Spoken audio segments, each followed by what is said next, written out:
One spiritual energy returned 100 years ago, bringing along insanely powerful warriors and terrifying monsters alike, but our main character just wants a quiet life, high pay, zero stress, completely normal. Instead, he dies suddenly and wakes up with a bizarre system offering reincarnation, but there is a catch. This cheat system demands he play the villain to gain power, now like it or not. He must climb to the absolute top to survive. Meanwhile, outside in the pouring rain, masked thugs storm a local school, taking a whole classroom hostage and demanding valuable cultivation resources from the local authorities.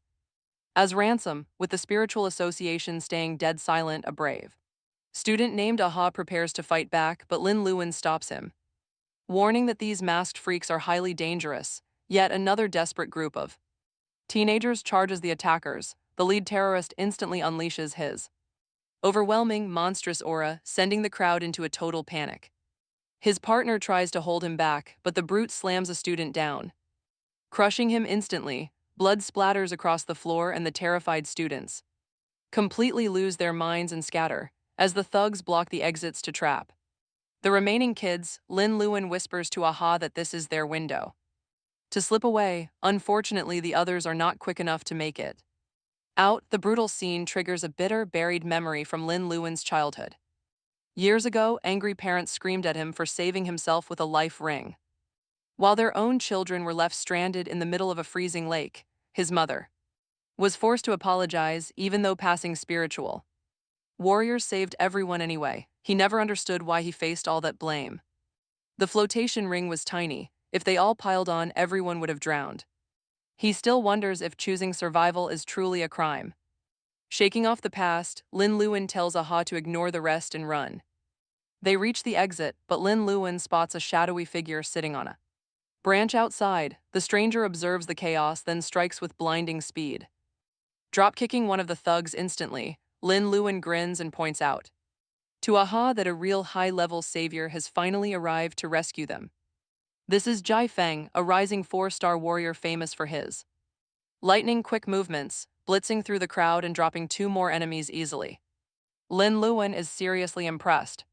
Aha can barely track the guy, but Lin Luan watches Jai Feng's fluid strikes and decides they need to escape right now, but those bitter childhood voices start ringing in his ears, again choosing the absolute worst time to trigger him. Meanwhile, Jai Feng calmly reports that the threat is cleared when a massive monster drops from above. With a surprise attack, Lin Luan lunges forward, shoving the warrior aside just in time. In this split second, he recalls screaming at his mother that he was not selfish, he had only run to get help and find a real hero. Back in reality, the beast's devastating punch craters the floor, shaking the entire building. Jai Feng leaps back and recovers, instantly squaring up against the threat. The monster snarls that he almost had him and yells that this annoying kid ruined everything before grabbing Lin Luan tightly. Jai Feng warns the beast not to hurt Lin Luan, but the monster refuses to listen. He demands that Jai Feng drop his sword first. Jai Feng can only stare in silence as the creature grinds his heel into Lin Luan's head, mocking his hesitation to save a friend. It is a cruel trade for a life. Yielding to the pressure, Jai Feng commands him to let go. He drops his weapon, letting the blade slide slowly across the cold floor toward the beast. The creature sneers, thinking the hero is powerless, but within a fraction of a second, Jai Feng moves like lightning. He snatches his blade back and unleashes a blinding, lethal strike. The slash tears straight through the monster and cuts clean through Lin Luan as well. Collapsing to the dirt, the dying boy watches as Jai Feng mutters a hollow, cold apology. It was an emergency, Jai Feng claims, calling Lin Luan a true hero who sacrificed everything. His vision begins to fade. Through the darkness, he sees the hero turn his back. He is already calmly reporting that the threat has been neutralized. With several students dead, he casually tells the public relations team to sweep it under the rug. In his final moments, Lin Luan feels nothing but bitter betrayal. He came back to help, yet his life meant absolutely nothing to this revered champion. Talk about a fake hero. Meanwhile, Ah Hao and his mother desperately search for him outside. But deep inside the ruins, he realizes his fatal mistake. Playing the hero was a trap. Suddenly, a strange voice rumbles in his mind. The target has met the criteria, granting Lin Luan a legendary chance. He can choose to be reborn right now. Will he accept this mysterious lifeline? Rejecting it means certain death, but accepting it opens up a whole new path. Grief and silence hang heavy over Lin Luan's bleak funeral service. Meanwhile, Jai Feng basks in public glory, claiming in interviews that he protects the city. The crowds cheer for their beloved savior, completely blind to his horrific actions. As his heartbroken mother weeps, Lin Luan wakes up in pain. A glowing blue interface hovers in front of his eyes, offering resurrection. Without hesitation, he accepts the terms and the system binds to his soul. A surge of pure blue energy washes over him, igniting his dormant life force. Soothing green light mends his broken body, fully erasing his fatal wounds. Upon awakening, the system grants him a unique skill called capture. Its true potential remains a mystery, but it might just be his salvation. Can this bizarre gift help him make Jai Feng pay for his sins? He triggers the system. Elsewhere, the media's golden boy is wrapping up his reports. He reminds the public relations staff to keep the dead students out of the news. Suddenly, Lin Luan lunges out of the shadows, biting him like a wild beast. This vicious bite instantly rewrites Jai Feng's genetic code, triggering the system's reaction. A notification chimes, confirming that the target has been successfully captured. The display lists all of Jai Feng's skills, offering him a single copy. Staring in absolute disbelief, Jai Feng draws his sword to finish the job once and for all. He strikes instantly. In response, Lin Luan quickly copies his opponent's technique. Activating shadow walking, a rush of energy gathers in his feet. He glides away effortlessly. However, managing this stolen power is no easy task. He stumbles heavily, trying to steady his footing while staring at the blue interface. But there is no time to rest. Jai Feng is closing in with a sinister grin. He mocks the stolen move, forcing Lin Luan to realize the true danger he is in. Jai Feng closes in fast, forcing Lin Luan to trigger his ability one final time. The deadly blade is right on him, ready to strike down. But then his DNA suddenly mutates, and the deadly attack completely freezes in midair. Lin Luan closes his eyes, thinking his second chance is wasted. Yet opening them reveals Jai Feng standing right there, completely frozen and absolutely motionless in front. Moments later, the terrifying hunter actually sheathes his deadly weapon. This sudden turnaround leaves Lin Luan completely speechless. A system alert announces that he just obtained a brand new subordinate. Jai Feng immediately bows down and obediently addresses his shocked target as his brand new absolute master. The screen officially confirms Jai Feng is now successfully manipulated. Being totally clueless, the system explains how his copy and manipulation powers work. I mean, this sudden cheat power sounds incredibly amazing to him. He realizes if he bites everyone on Earth, he easily becomes king. But wait, is this real? The guy was literally trying to murder him just now. The newly brainwashed hunter bows low and politely apologizes. However, Lin Luan has absolutely no intention of forgiving his near killer. The entire raid felt super shady from the start. Jai Feng casually replies that sacrificing a few civilians is completely normal. All of it just to eliminate monsters, leaving Lin Luan absolutely disgusted by his attitude. A supposed hero is talking like a total cold-blooded monster. Jai Feng simply replies that he has no real idea if others share that mindset. He stares closely, testing if this absolute obedience is actually the real deal. To prove it, he orders Jai Feng to destroy himself. Without hesitating, Jai Feng draws his sword and presses it hard against his own neck. Panicking, Lin Luan yells for him to stop, and the puppet instantly freezes. Since they both survived this mess, he decides to spare his former attacker for now. But he is definitely not letting the guy off without some major payback. He orders him to strip his pants for embarrassing blackmail. The obedient warrior complies, but then starts stripping his underwear off as well. Lin Luan quickly covers his eyes, snaps a few ridiculous photos, and screams to stop. Then, he actually forces the deadly warrior to strike some cute poses. He giggles, imagining how crazy fangirls will absolutely lose their minds over these embarrassing pictures. This hilarious modeling session drags on way longer than it honestly should. He laughs so hard that tears actually start coming out. Honestly, he just turned his sweet revenge into a full-blown glamour modeling session. Once finished, he orders Jai Feng to expose the truth to everyone.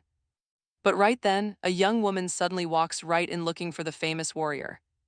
She catches them in a highly compromising position and blushes instantly. Lin Luan frantically yells at Jai Feng to put his clothes back on immediately now. The newcomer ignores the bizarre scene and silently observes the young man. Is she another elite warrior from the spiritual association? Instead of fighting, she gently tells him to head home to his parents. Knowing time is running out, Lin Luan gives Jai Feng one last highly important order. He must confess everything at the big press conference tomorrow morning. Jai Feng obediently agrees, but she definitely suspects him. Soon after, Lin Luan finally steps out of the building and waves to his mother.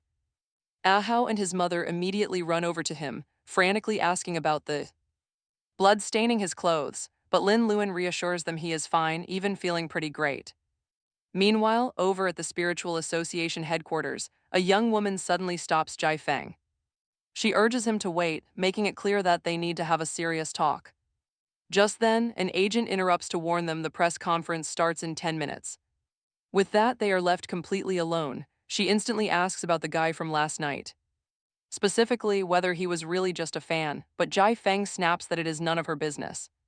Pure curiosity, she laughs it off, before dropping her playful attitude entirely. She asks if his press conference speech is ready, offering to help him polish it up.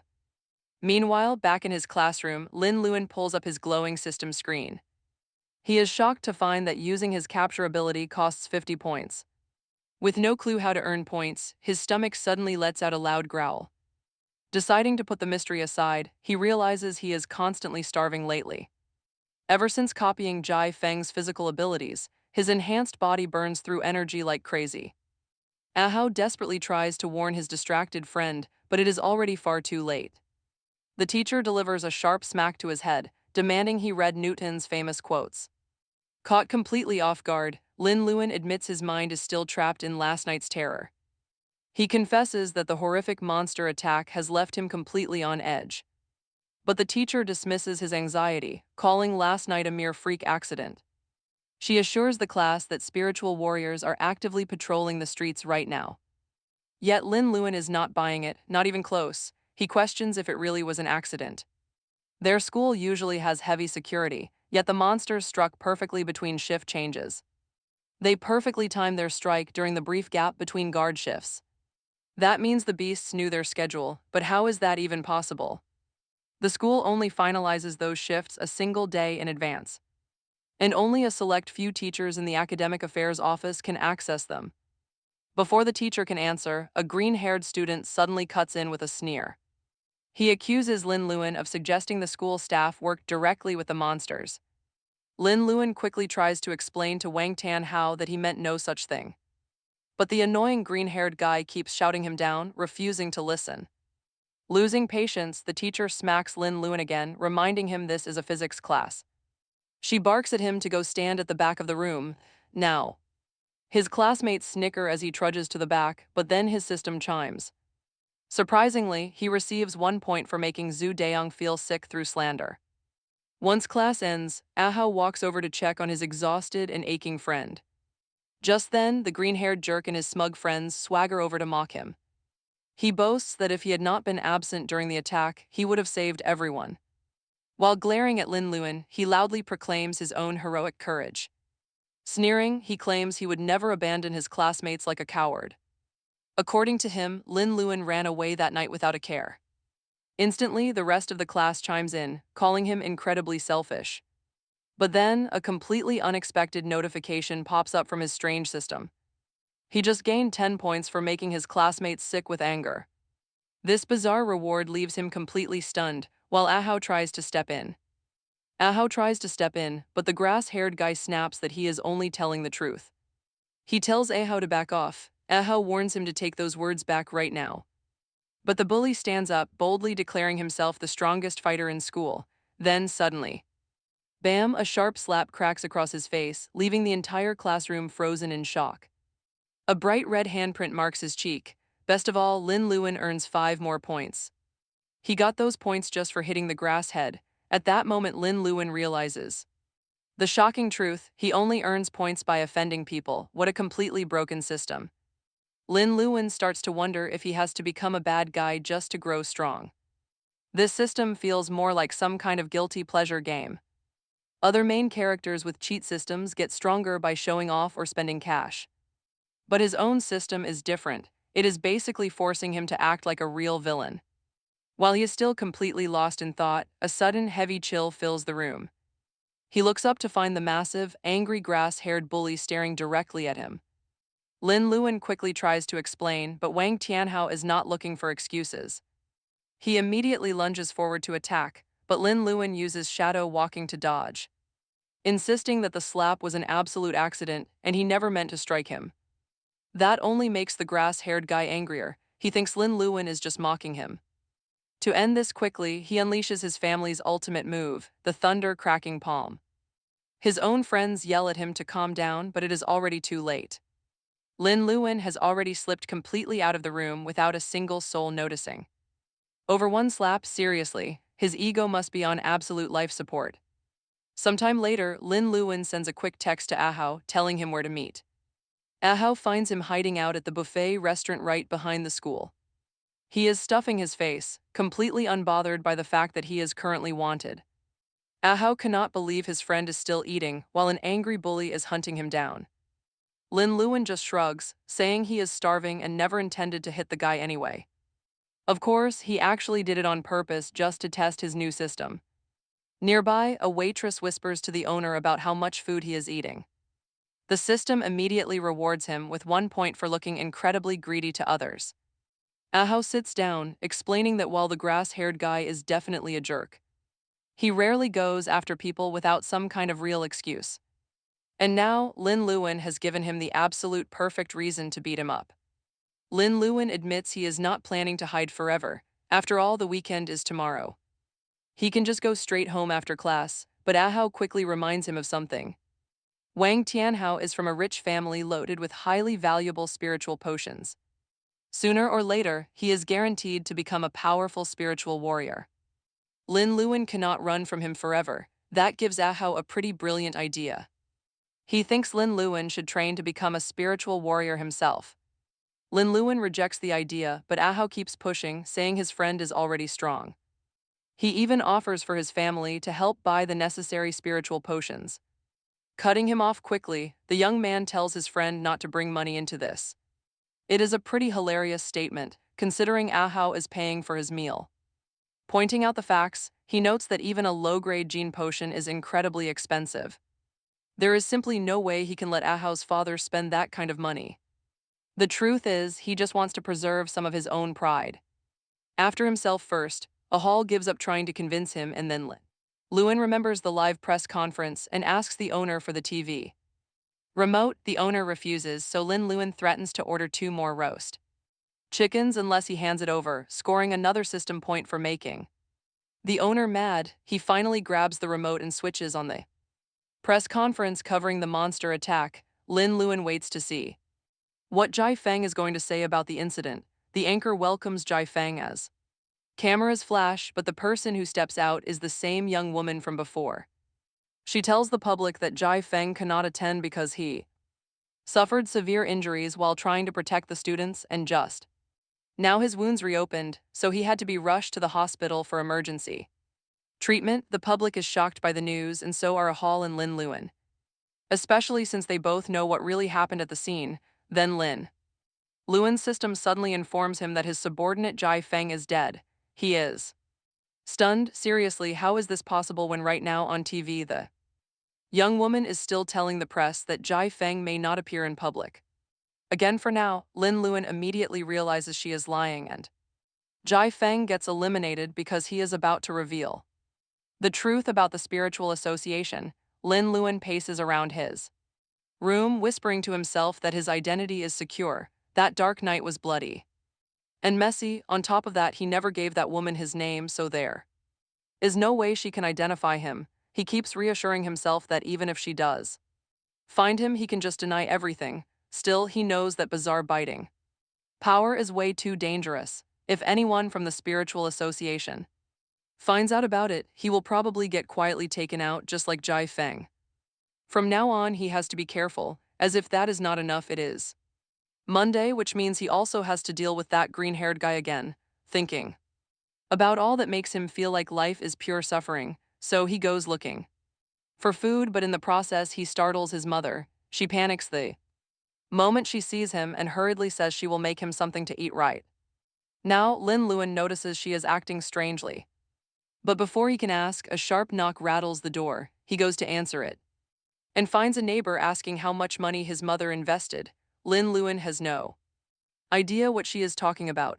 It turns out that San Chenggong, the boss of pharmaceutical company, ran away after collecting millions from investors.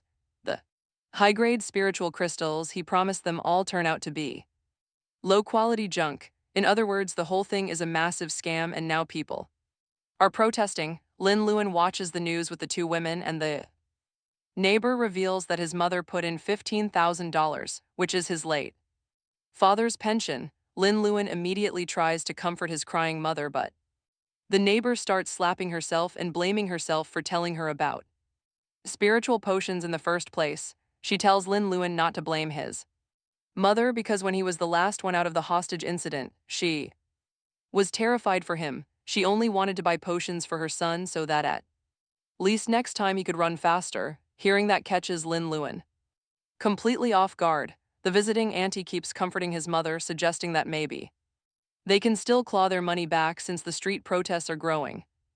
Lin Luan silently watches the news, then a sudden decision.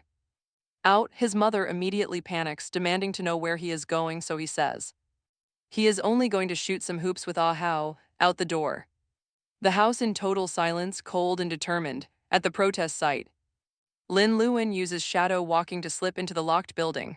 Once inside, he begins searching for any lead that could point to the scammer's actual location. Empty. He combs through the offices, but there is not even a single scrap of paper left behind. Before he can dig deeper, the head of the protest group catches him, demanding to know how he got inside.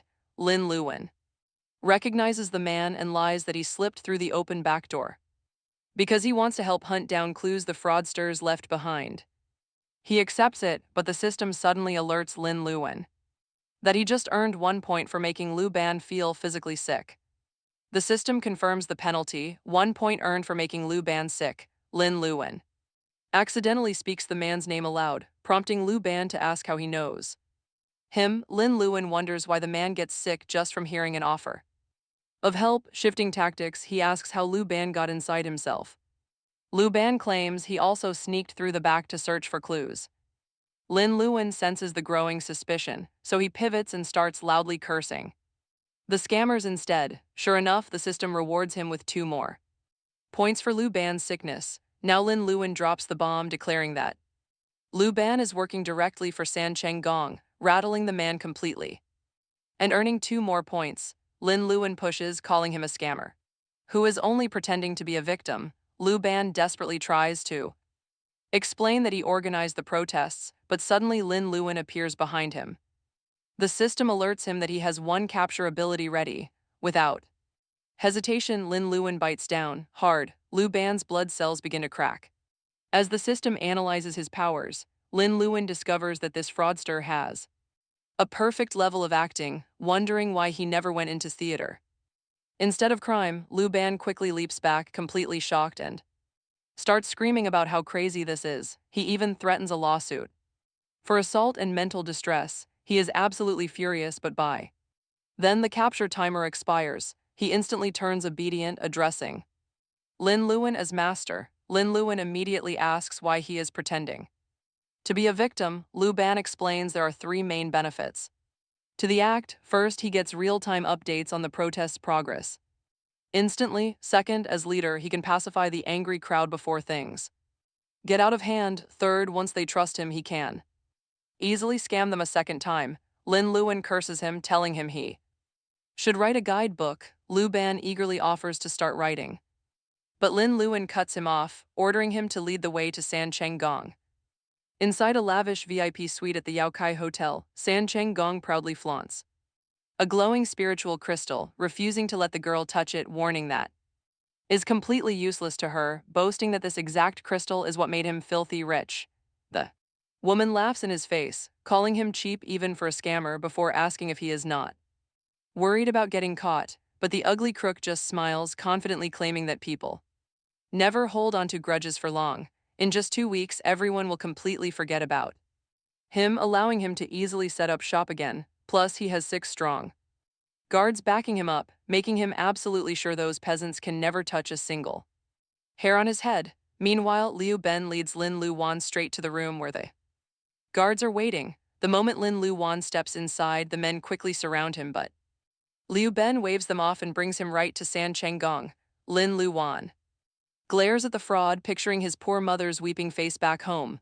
Then he takes a step forward, catching San Cheng Gong's attention and making him look up. San Cheng Gong immediately scolds Liu Ben, reminding him never to bring any broke relatives here. He even mocks the lady who came recently to buy crystals for her sick kid while begging for a discount and pleaded for a lower price. The moment Lin Lu Wan hears this, his anger explodes. He punches San Cheng Gong so hard that the guy's face somehow manages to look even uglier than before. Lin Lu Wan relentlessly thrashes the scammer while the woman beside San Cheng Gong starts screaming, which instantly alerts the guards waiting outside, but Liu Ben quickly sticks his head out, telling them that everything is fine and they are just playing around, so the guards do not need to come in unless they are summoned. With that handled, Lin Lu Wan keeps pounding the absolute life out of this shameless scammer, while his system generously rewards him with points for every single hit. Meanwhile, the bodyguards outside start feeling pretty awkward, hearing those agonizing screams echoing from inside. This whole situation is a total mess. Eventually, San Cheng Gong completely gives up and begs for mercy, prompting Lin Lu Wan to demand where all the stolen cash went. The scammer, basically reduced to a bloody pulp, whimpers that he does not have any money left because he invested everything into the new crystals. Lin Lu Wan instantly slaps him for lying about those clearly fake rocks. Hearing this, San Cheng Gong quickly squeals that they are not ordinary stones, claiming he actually buys spiritual crystals from Wang's company. Lin Lu Wan then asks why all the customers get useless common rocks if that is true. With no other choice, San Cheng Gong admits that he separates all the genuine spiritual crystals from the fakes himself, proudly claiming he is a master at judging stones. Lin Lu Wan laughs, saying if he is truly that talented, it is insane to waste it as a fraud. At the exact same time, Lin Lu Wan realizes this is actually a very useful skill. If he can somehow acquire it, finding spiritual crystals will be incredibly easy in the future, so he immediately tries to bite the ugly man, but the system warns him that he lacks enough points. Lin Lu Wan finds this incredibly annoying, since he must always keep a stockpile of points ready if he wants to use the ability at critical moments. He needs more points right away, but San Cheng Gong is already knocked out cold, so he cannot squeeze any more points out of him. The subordinate does not seem to hate him, and as for the woman, forget it, he still has some pride and standards. Instead, he asks Liu Ben if the guards waiting outside are spiritual warriors. Liu Ben says they are not spiritual warriors, though they are still highly skilled fighters. Hearing this, Lin Lu Wan points he can farm points from them, so he orders Liu Ben to go outside, announce everyone is fired and Lin Luan is taking over. Liu Ben hesitates, but Lin Luan pushes him, telling him to act completely arrogant and smug. Liu Ben steps outside to deliver the message to the highly paid bodyguards: you are all fired and Lin Luan is replacing you. Instantly, they lose their tempers, but Liu Ben tries to smooth things over. No offense, guys, my master just thinks you are a bunch of complete losers. Meanwhile, inside the quiet room, Lin Luan suddenly sneezes out of nowhere. Am I catching a cold? Then he spots a glowing crystal on the floor. He picks it up. San Chen Gong weakly mutters that it is just cheap glass. Shut up, Lin Luan snaps. He stares at the stone in absolute awe. He is completely mesmerized. He has never seen anything like this before. Shadow walking is unlocked, but his base power was always too low for it.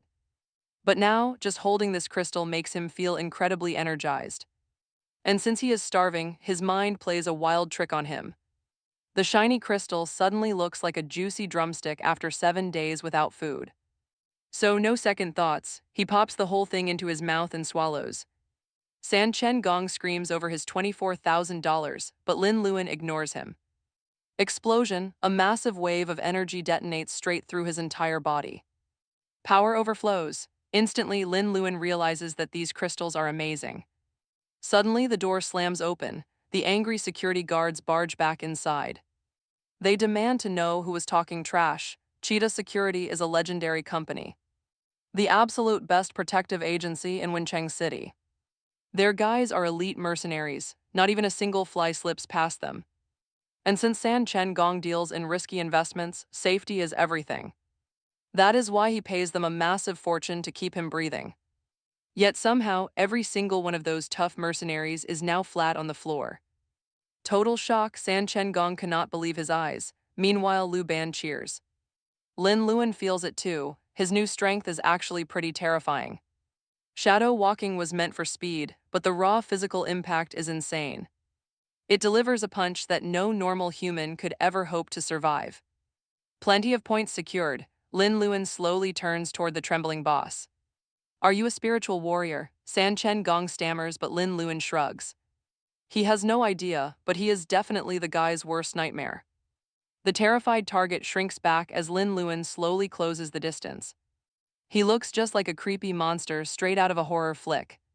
With a sudden high-pitched scream, Lin Luan lunges forward and bites him. The boss immediately starts weeping, but Lin Luan snaps at him to shut up. The dramatic target is too busy panicking about catching rabies to listen. Lin Luan tells him that if he is so eager to die, he can end it right now. Lu Ban quickly reminds their new helper that the boss hates being called master. Lin Luan finds the chubby guy annoying, but he notices something very interesting. Even after being bitten, these guys still keep their actual personalities. They obey every command, but they are still themselves. What a relief. It means he is not turning them into completely mindless puppets. That is huge.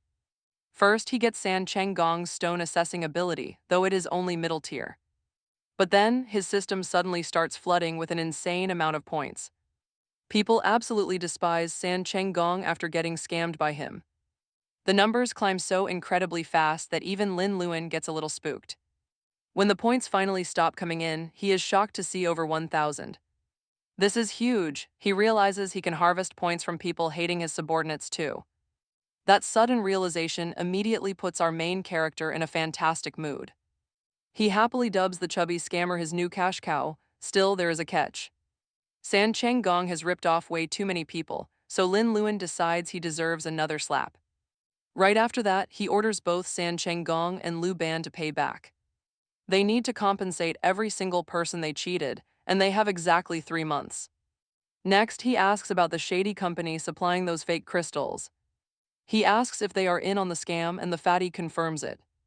That rings a bell. The business actually belongs to the Grassheads family. So he tells San Cheng Gong to stop exploiting ordinary folks from now on. But he is fully cleared to keep working with Wang's company and scam them instead. He also commands them to secretly gather dirt and evidence against the Wang family. With the instructions laid out, he hands over his personal phone number. They can call him if anything goes sideways, but before he heads out, he asks where to get cheap crystals, which leads him straight to Shouman Street. This is Wenjing City's main crystal market, packed with tons of independent sellers. The fatty mentioned there is always a tiny chance of finding real crystals hidden here. Lin Luan takes a relaxed stroll through the bustling market to see what's what. He casually checks out the stalls and their goods until he stops. He picks up a ceramic tile and tells the vendor it is just ordinary junk. It was probably dug right out of the floor of the seller's own house. Suddenly, some random guy crashes right into him, knocking him into a nearby stall. He tries shouting after him, but the rude stranger completely ignores the warning. The man is way too distracted on his phone. Then another person approaches. She is a girl on the phone chasing a suspect, and guess what? She slams straight into him too, but thankfully she does not immediately bolt. She stands there rubbing her head. Wait, is this finally the female lead? Holding his nose, he asks her why she is playing human bumper cars.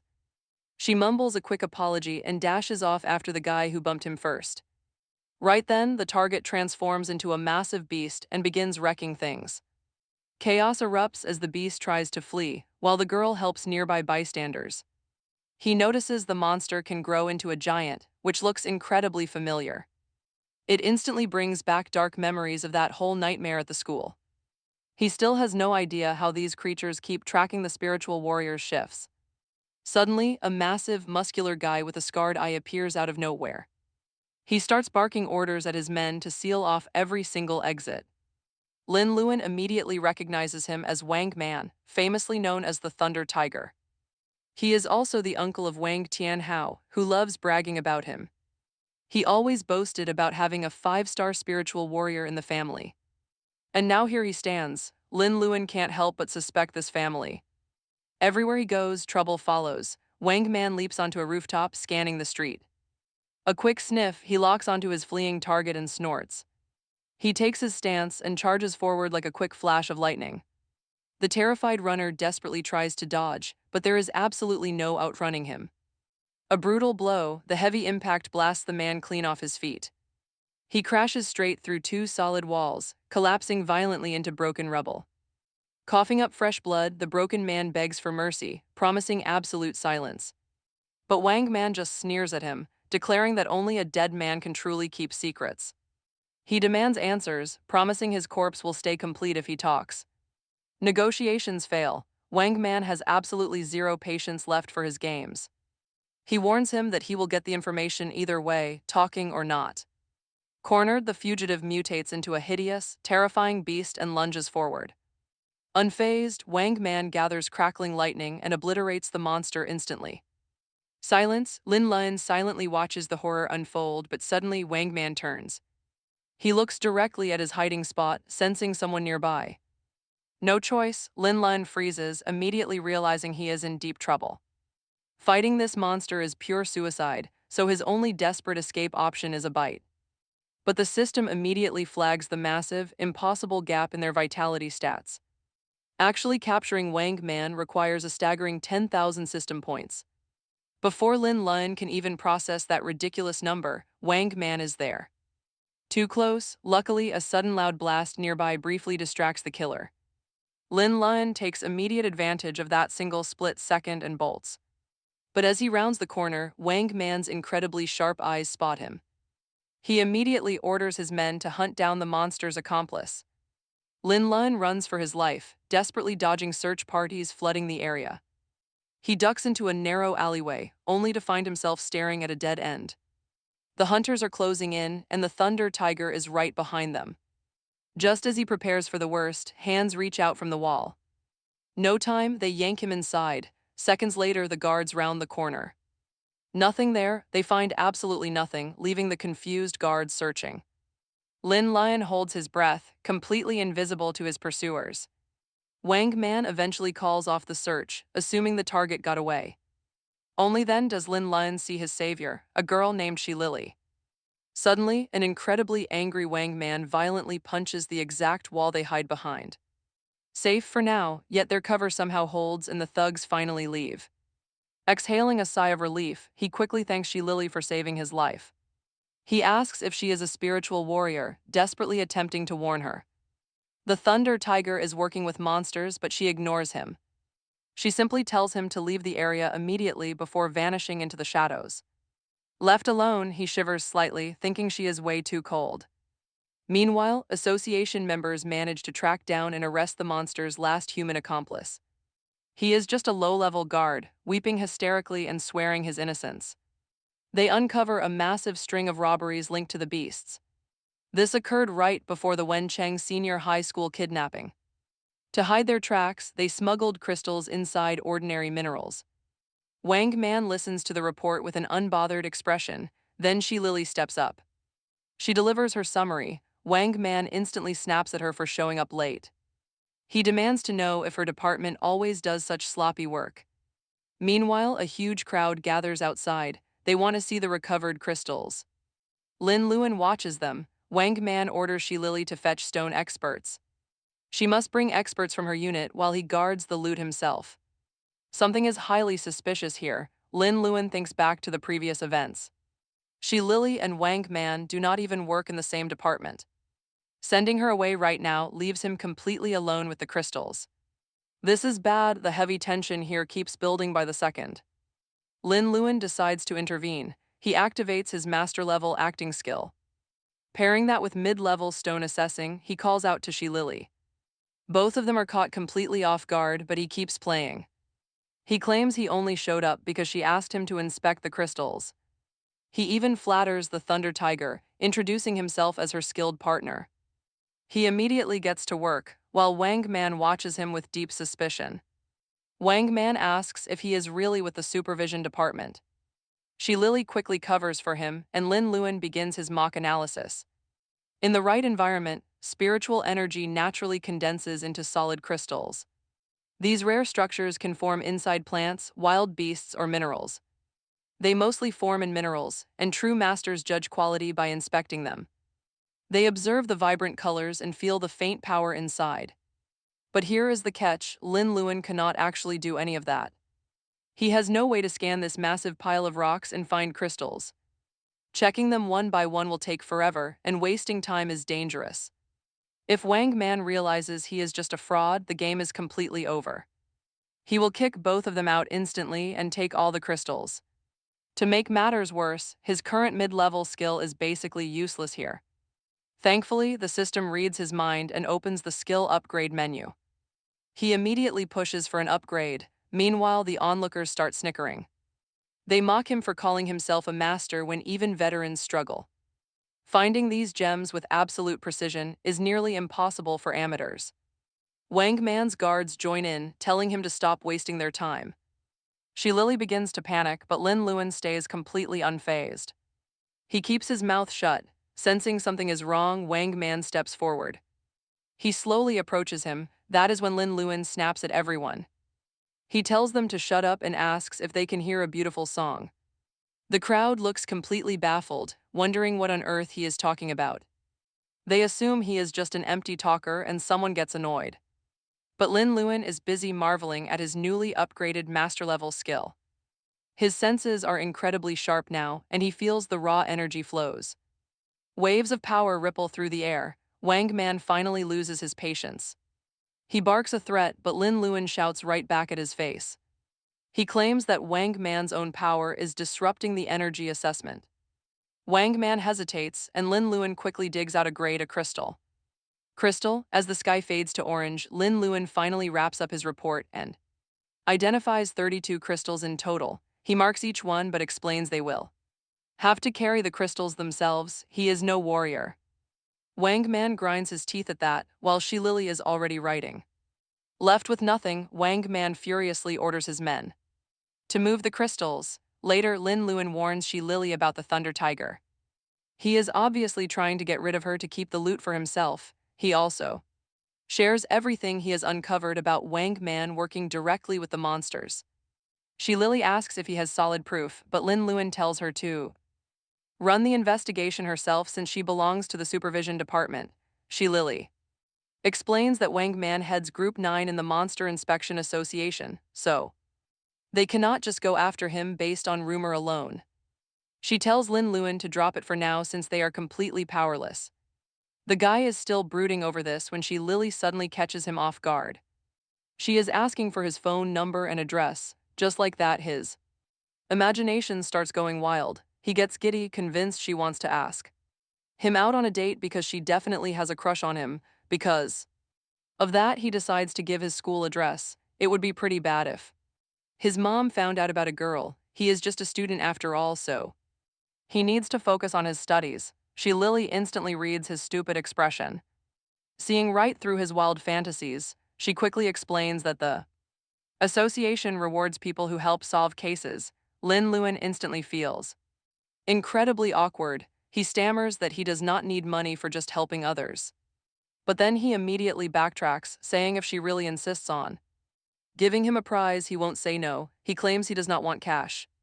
Anyway, instead, he just wants permission to bite her because her invisibility skill is insanely useful. Shi Lily looks at him with pure disgust the moment she hears this creepy request, and Lin Luan immediately panics. He hurriedly tries to explain that any body part would work. It doesn't have to be weird. Somehow, that makes it way worse, and his system alerts him with one point for making Shi Lily sick. After that, she leaves him standing there, utterly defeated. Later, Shi Lily reports that all 32 crystals are safe thanks to a high schooler. Her superior finds this whole thing pretty Fascinating, a teenager who can assess stones with this kind of skill is rare. Heading to class, Lin Luan calls his partner Lu Ben to ask for dirt on Wang Man. The theory is straightforward: those monsters kidnap students for ransom, and the Thunder Tiger clearly has a history with them. That means Wang's operation is completely dirty. To make things even more suspicious, it's no coincidence that Wang Tianhao skipped school on the day of the kidnapping. With the pieces falling into place, Lin Luan tells Lu Ben to get ready for some serious action today. Once he gets to the classroom, Lin Luan notices his loudmouthed rival has not arrived yet, even though he is usually there early just to brag. Another classmate points out that the classroom is practically empty, explaining that Wang Tianhao is currently busy throwing hands with Lu Jiahao. Naturally, they go watch. The rest of the crew sprints right toward the active fighting grounds. By the time they arrive, Ah Hao lands a solid punch, sending the grass head flying. He slides back a few feet as his friends rush over, but Ah Hao claims his victory. That means Wang Tianhao has to stop bullying Lin Luan, exactly as they agreed. Naturally, the grass head snaps back, claiming he wasn't even using his real strength. But Ah Hao shrugs. The rules are simple: first down loses. Even so, the grass head refuses to accept defeat and charges right back in. Ah Hao easily slips the strikes, but the other guys shove him right into the path. The grass head connects with a heavy punch and immediately starts bragging aloud. He boasts about becoming a one-star spiritual warrior ages ago, making him unbeatable. Then he mocks Ah Hao for choosing to protect Lin Luan, cursing him out. Fed up, Ah Hao snaps, "Shut up and eat another fist." But the grass head catches the fist, gearing up to unleash his thunder hand. He brags that this lethal technique easily shatters bones and tears muscles apart. A devastating injury like this won't heal unless a person's special ability finally awakens. In his mind, Ah Hao is finished, no spiritual warrior path. But right before the blow lands, Lin Luan bursts onto the scene like lightning. He delivers a brutal kick, straight to the face, pure disrespect. Everyone watching is completely stunned by this side of him, and honestly, so am I. Lin Luan casually asks Ah Hao what he was thinking, trying to fight him alone. Ah Hao replies that he is just tired of them constantly running from this jerk. He wants to settle this once and for all so they can have peace. Lin Luan stares at his friend for a quiet second, then nods in agreement. Meanwhile, the lackeys step up to help as their leader starts to recover. The grass head's face turns bright red with absolute fury, looking ready to completely explode. The watching students go absolutely wild because of how easily Lin Luan handled him. Seeing their strongest fighter get kicked away with a single move is purely shocking. It is deeply humiliating that a supposed nobody just tossed him around like trash. As the crowd mocks him, Lin Luan and Ah Hao confidently bump fists. They turn together to face the furious, red-faced bully charging back at them. With the other goons joining in, Ah Hao asks Lin Luan to teach him that kick. Lin Luan warns him that it is not an easy technique to master. Lin Luan shakes his head. It is tough, just stay focused. Picture the bully's smug face, channel all that anger into your feet and run. As they take off, Lin Luan keeps taunting the furious leader to chase them. Ah Hao tries to assist, but the other lackeys step in to block his path. They demand a fight, so Ah Hao tells them to get lost immediately. But they boast about being the second strongest group around, expecting an easy win. Meanwhile, the grass head pursues Lin Luan but just cannot catch up. He begrudgingly admits that the guy is surprisingly fast on his feet. Lin Luan keeps leading him on a chase straight toward an abandoned building. He quietly signals Lu Ben to get ready as he heads for the roof. The raging bully follows him all the way up, completely taking the bait. Once on the roof, he locks the exit behind him and scans the area. Suddenly, he hears Lin Luan crying out for help from somewhere nearby. The monster pins him to the ground, casually greeting the grasshead named Wang. Wang stands there completely frozen, but the monster claims he already handled their enemy. The grasshead turns pale upon seeing Lin Luan lying on the ground, apparently dead. He immediately stammers. No, he does not know him, but the monster just laughs. He asks how the kid could forget his own partner so incredibly fast. When the grasshead still denies it, the monster slowly cracks his knuckles. He growls. He has been waiting for days and now he has nothing left. Jai Feng already took down their boss, and inspectors completely leveled their secret base. With no way to contact the grasshead's father, he had to take action. He came straight here, his demand, help him kidnap those students again. He wants the grasshead's help to run the exact same scheme as before. To avoid making too much noise, he only plans to target wealthy kids. The grasshead is already shaking, then the brute drops a massive threat. Threatened with being abducted himself, the terrified boy screams and quickly agrees to help. The monster asks if he can actually handle it, sparking the boy's arrogance. He immediately starts bragging that he can steal the target schedule anytime. He boasts about holding the key to the academic affairs office, completely unaware. He has no idea that his entire proud confession is being recorded. He admits he secretly copied the key, thinking it would be useful. The beast praises his greed, and the kid promises to steal it now. The beast agrees, but inside his own head, the grasshead is laughing. He plans to have his powerful uncle kill the monster the moment he escapes. But as he turns to leave, the grasshead accidentally steps on something. Panic hits, he bolts. The monster watches him go, then calls to Lin Luan. Lin Luan groans, complaining that he cannot even lift a single finger right now. Pretending to be dead was exhausting, and this fake blood feels utterly disgusting. He praises Liu Ben for his acting, and the big guy smiles proudly. He reveals he always wanted to act, but a friend dragged him into scamming. Now he brags about his commitment, treating this like an actual movie set. He acts like Lin Luan is a director, while Lin Luan just sighs. Despite the endless nonsense, he is thrilled to finally have concrete proof. They caught the grasshead admitting to stealing the schedule from the office. With this recording, Zai Lily can build a case, but suddenly danger returns. The grasshead storms back, crackling with lightning as a lethal strike flies. Lin Luan senses the sudden energy spike just in time. He barely dodges. Even so, the grasshead lunges and grabs him, eager to inflict some pain. Realizing he is dealing with an ordinary human, he demands the phone immediately. He threatens to kill him, no choice. Lin Luan is forced to toss it over. He tosses the device over, and the arrogant jerk crushes it instantly. Lin Luan begs him to let Liu Ben go, but the arrogant villain just sneers. He warns that nobody crosses him and walks away without paying a price. Without hesitation, he snaps Liu Ben's arm, then he blasts him with lightning. Lin Luan catches his bleeding friend, watching in horror as he coughs up blood. The smug grasshead laughs, admitting Lin Luan was pretty clever to suspect him. Lin Luan stays silent, which only prompts the arrogant jerk to gloat even louder.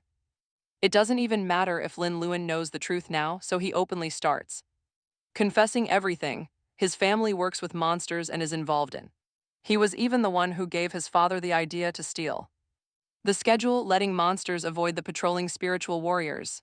Then, he tells Lin Luan not to feel completely worthless, generously offering him a spot as his personal bootlicker once he becomes a spiritual warrior, while still looking down on everyone else. Lin Luan gently lays Liu Ben on the ground, saying he already suspected the grasshead was working with monsters, and tried everything to get proof, but even so, he never once thought of biting him to force the truth out. At first, he assumed it was only because he feared the thunder-cracking palm, but now he knows the real reason. He never bit him because the grasshead just makes him sick. With that, Lin Luan unleashes the full power of shadow walking, using it to rush straight forward while the grasshead attacks with lightning. But Lin Luan pulls back at the last second, making his attack miss completely. Then appears right behind him to strike. The grasshead is completely stunned. That Lin Luan is moving so fast, seeming to be everywhere at once. How can a non-elite move like this? Lin Luan lands a punch for his arrogant attitude, then follows it up with another strike for always. Looking down on people, the grasshead desperately tries to stay on his feet, which only makes Lin Luan more annoyed, so he kicks him hard for how he treated Ah Hao, sending blood spraying from his mouth. The grasshead gets back up, swinging punches at empty air as his dream of being the strongest completely shatters. Now watch, Lin Luan does not stop, flashing around him to land heavy blows for the kidnappings and the lives lost because of him. That attack is so heavy it snaps the grasshead's spine, dropping him face first onto the ground. Lin Luan has to steady himself after that. Since it completely drained him, the grasshead realizes he cannot move his legs.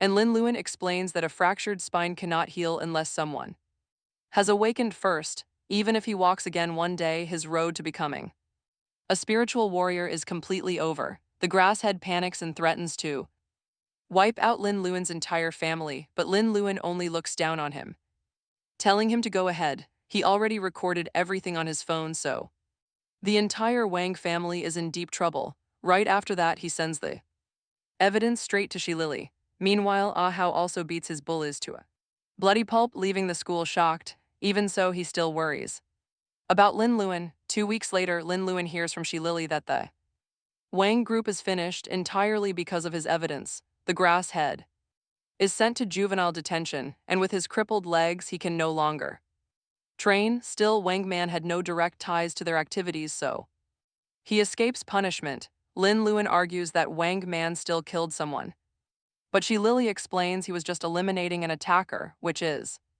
not considered a crime. She also reassures Lin Luan that Wang Man will not target him for exposing the Wang family. This finally lets Lin Luan breathe a sigh of relief. Shilili then tells him they keep his information completely confidential and reward him based on his massive contribution.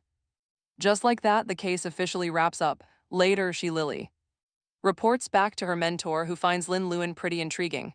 Shilili mentions that he does not seem interested in joining their association, but her master tells her to just give him some time. After all, college entrance exams are right around the corner. Meanwhile, back at high school, results from last month's blood draws are finally dropping today. Every single candidate must get their internal spiritual energy levels checked. It is a strict requirement if they want to sit for the actual spiritual exam. Lin Luan is not stressed about it whatsoever, simply focusing on his math homework. His classmates laugh, mocking him and claiming he is the very last person who would ever pass. He simply sighs, but then an announcement blares that both Lin Luan and Lu Jiabai qualified for stage 1 of the big spiritual exam. The duo celebrates, but their salty classmates immediately start whispering that Lin Luan definitely cheated. To answer their doubts, he quietly flexes his muscles, farming 10 points from all the pure hate he triggers.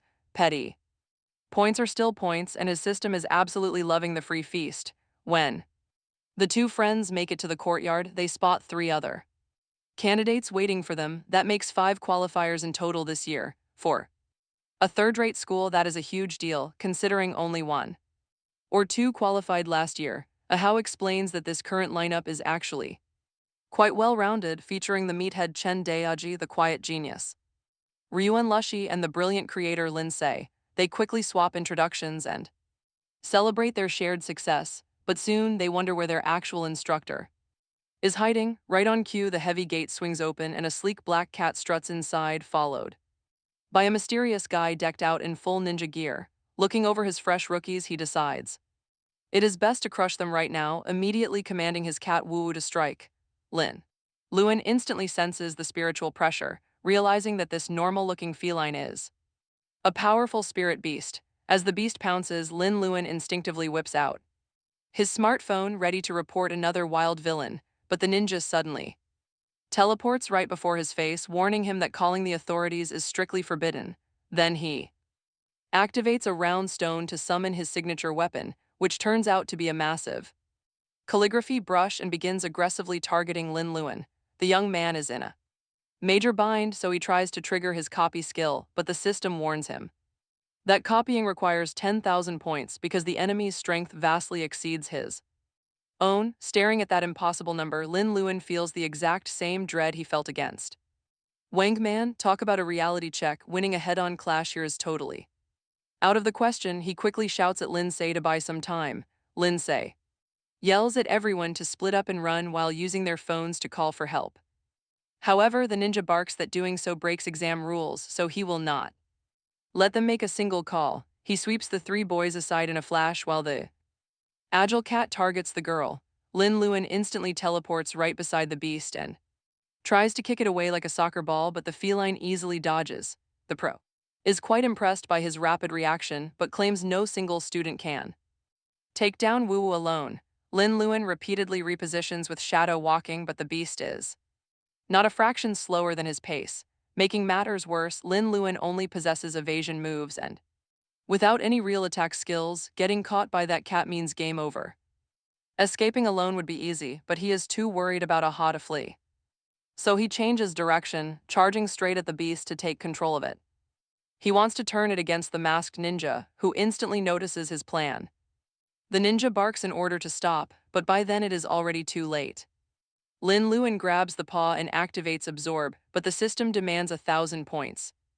That is way too expensive for a single cat, so he resorted to biting instead. He bites Woo Woo. The ninja is completely baffled while Lin Luan analyzes the beast. He selects a skill to copy, but the thrashing cat suddenly breaks free.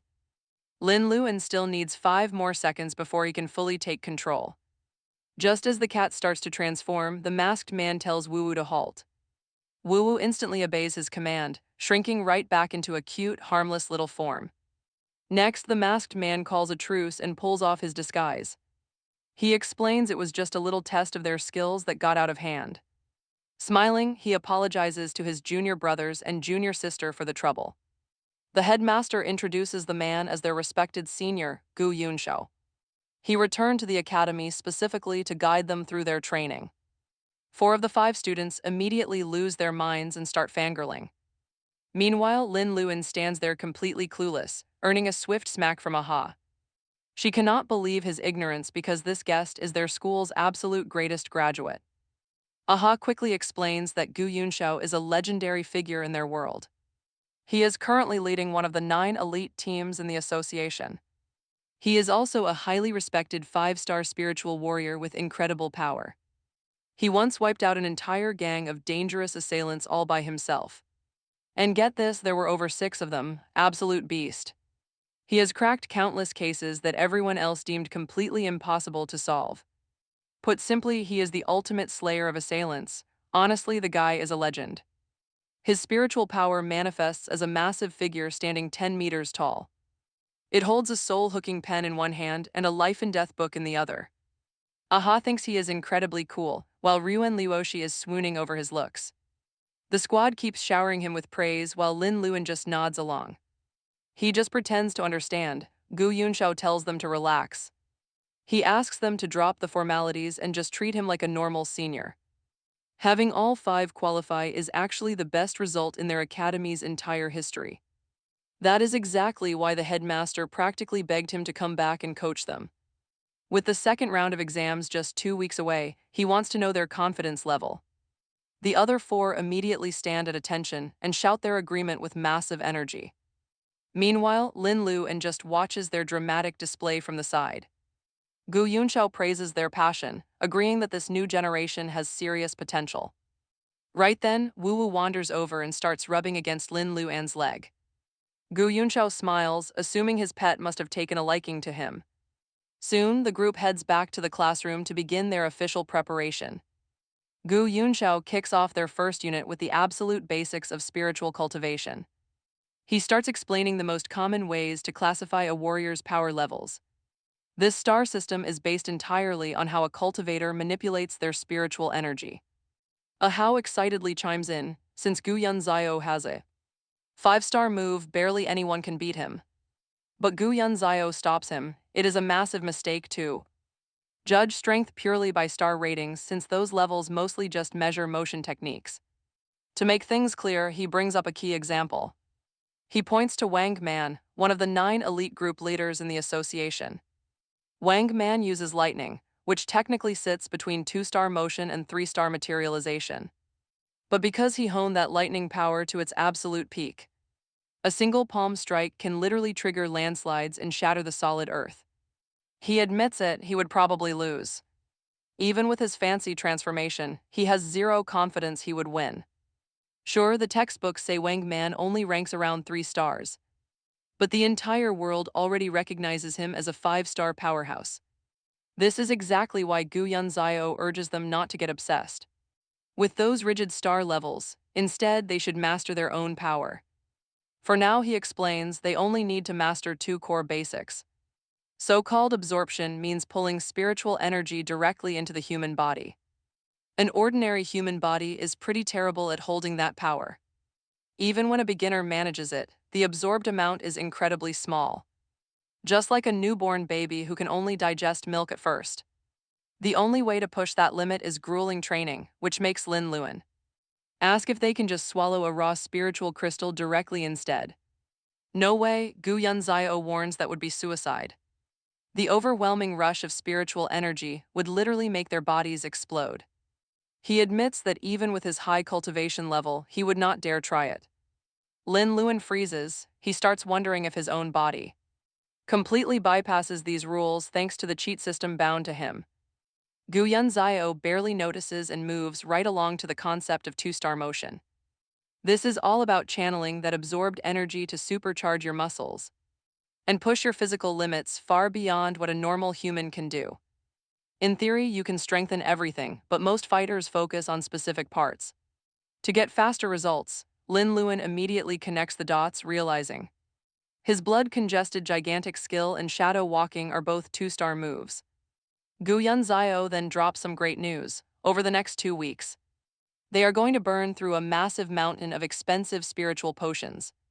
But they do not need to worry, the school and Gu Yunzai will pay for every single drop. Their only task is to seize this chance and squeeze him completely dry. Lin Luan is absolutely sold on that.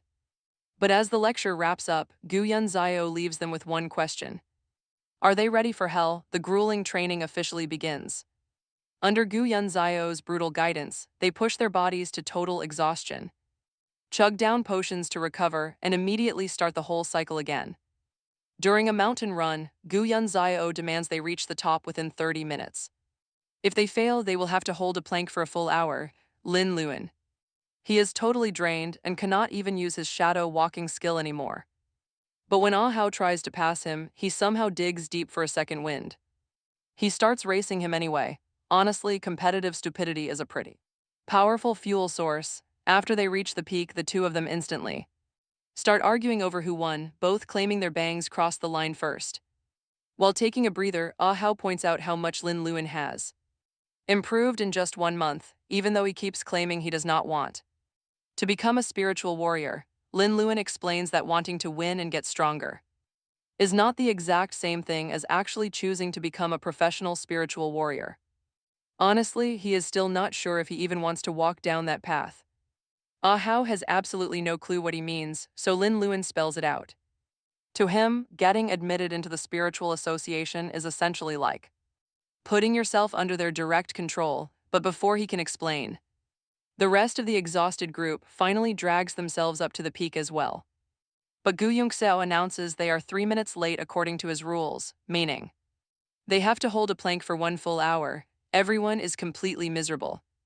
But Gu Yunxiao orders Ah Hao and Lin Luan to join in and support. The pair immediately complain that their senior would have made them plank either way. Gu Yunxiao replies that this level of suffering is absolutely mandatory if they ever want to join the association. Hearing that, Lin Luan suddenly asks if this association is actually as just as everyone says. Gu Yunxiao is taken aback at first, but then gives an honest answer. He admits the organization is far from perfect, which is exactly why they must work harder to get inside. Every bright light casts a shadow somewhere, and even this grand spiritual association, which is widely celebrated by everyone in this era, still hides dark corners that have not been touched by light. Gu Yunxiao shares that since he joined them at 17, his dream has always been to make things a little bit brighter. His juniors instantly feel like that heroic goal fits him perfectly, but Gu Yunxiao warns them not to hype him up too much. Still, they want to become great warriors just like him, but he reminds them to focus on the hard work ahead. Then he orders them to hold their planks for a full hour, earning him a loud, collective cry of despair from the entire group. Fast forward a bit, and the long-awaited day of the second round of the major exam is finally here. Gu Yunxiao wishes them the best of luck as the official testing begins. Hopeful students from countless different schools are gathered here, though this is only one of 5 separate venues hosting the exam. This basic ability test is divided into 5 main categories: testing shooting, slashing, strength, perception, and speed. Each is worth 100 points, and only the top 1,200 candidates will advance to the final round. Waiting around, the group gathers in the cafeteria, anxiously sharing their worries about passing. Lin Luan, though, is totally relaxed, focused only on stuffing his face. His logic is simple: the food is free and it tastes great. Ah how. Agrees, saying they need to be full to survive what comes next. With the challenges finally out of the way, the group starts eating. They are eating like starving ghosts who just came back from the dead. Suddenly, Lin Luan gains 10 system points from Fu Xiao's dislike. A newly arrived group clearly knows Ah Hao and begins bragging about their school. They boast Mingrui High School has more than 200 candidates. Ah Hao calls their wealthy leader Fu Xiao, which immediately makes Lin Luan curious. Apparently, Fu Xiao's father works in the National Development and Reform Commission. It is simple: Ah Hao's dad needs his approval for every project. On top of that, Fu Xiao is one of Mingrui High School's absolute ace students. He sneers, asking if they actually came here for the exam or just free food. His lackeys burst out laughing, instantly grating on Ah Hao's nerves. Fu Xiao fake smiles, claiming he is only trying to share his experience. The warning is clear: these upcoming tests are brutal and cause injuries. The surrounding crowd immediately starts feeling sorry for Lin Luan's group. They know Fu Xiao is famous for utterly crushing newly awakened students. The others tremble under the pressure, and honestly, who can blame them? But Lin Luan remains perfectly calm, talking to the wealthy bully directly. The system alerts him, only 100 points to absorb. He directly challenges Fu Xiao to compete against him during the exam. If Lin Luan wins, Fu Xiao has to cheer publicly for City Wind School. But if he loses, Lin Luan promises to drop out of school entirely. Ah Hao desperately objects to this insane plan, but Fu Xiao just laughs. In his eyes, Lin Luan is just an ignorant amateur getting too full of himself. Suddenly, Fu Xiao is called forward to take the shooting test first. The other candidates immediately feel the pressure because of his reputation. Fu Xiao easily scores 87 points, leaving the entire crowd deeply impressed. Seeing that, Fu Xiao wonders if Lin Luan actually has some real skill. But then Lin Luan steps up, his shooting turn begins. He gets a miserable 42 points, yet still mimics Fu Xiao's arrogant tone. His casual comment about his condition being not too bad makes everyone laugh harder. To them, he is foolishly gambling with Fu Xiao without any chance of passing. His friends can only watch in absolute worry as the strength test begins. Fu Xiao scores 89 points, while Lin Luan only manages 65. More mockery follows. Even so, Lin Luan remains completely unbothered. Ah Hao, however, finally loses his mind and starts shaking him in panic. He screams that Lin Luan is now 69 points behind their wealthy rival. The whole group starts lecturing him, but Lin Luan only smiles back. He simply tells them to stay confident and show how great their school is. Up next is the perception test, finding one special crystal-carrying mouse. Currently holding 176 points, Fu Xiao looks deeply disgusted. Meanwhile, Lin Luan has 107 points and looks confident. The candidates are ordered to get ready and enter the testing room. From a safe distance, Shi Lily stands right beside Inspector Chief Yan Mu. They watch Lin Luan quietly, soon joined by a powerful deputy minister. Deputy Minister Zhao Chenling arrives. Eastern District Public Security is here, the old man claims he has nothing better to do than watch the exam, while Zhao Chenling explains. She is there to warn them since violent attacks are happening constantly. She greets Shi Lily, but a massive boom suddenly erupts near them. The sound catches everyone's attention, making Chenling look over in surprise. She muses that the powerhouse ceiling Yan Mu wanted has finally appeared. Meanwhile, candidates are already rushing toward the new perception test record breaker.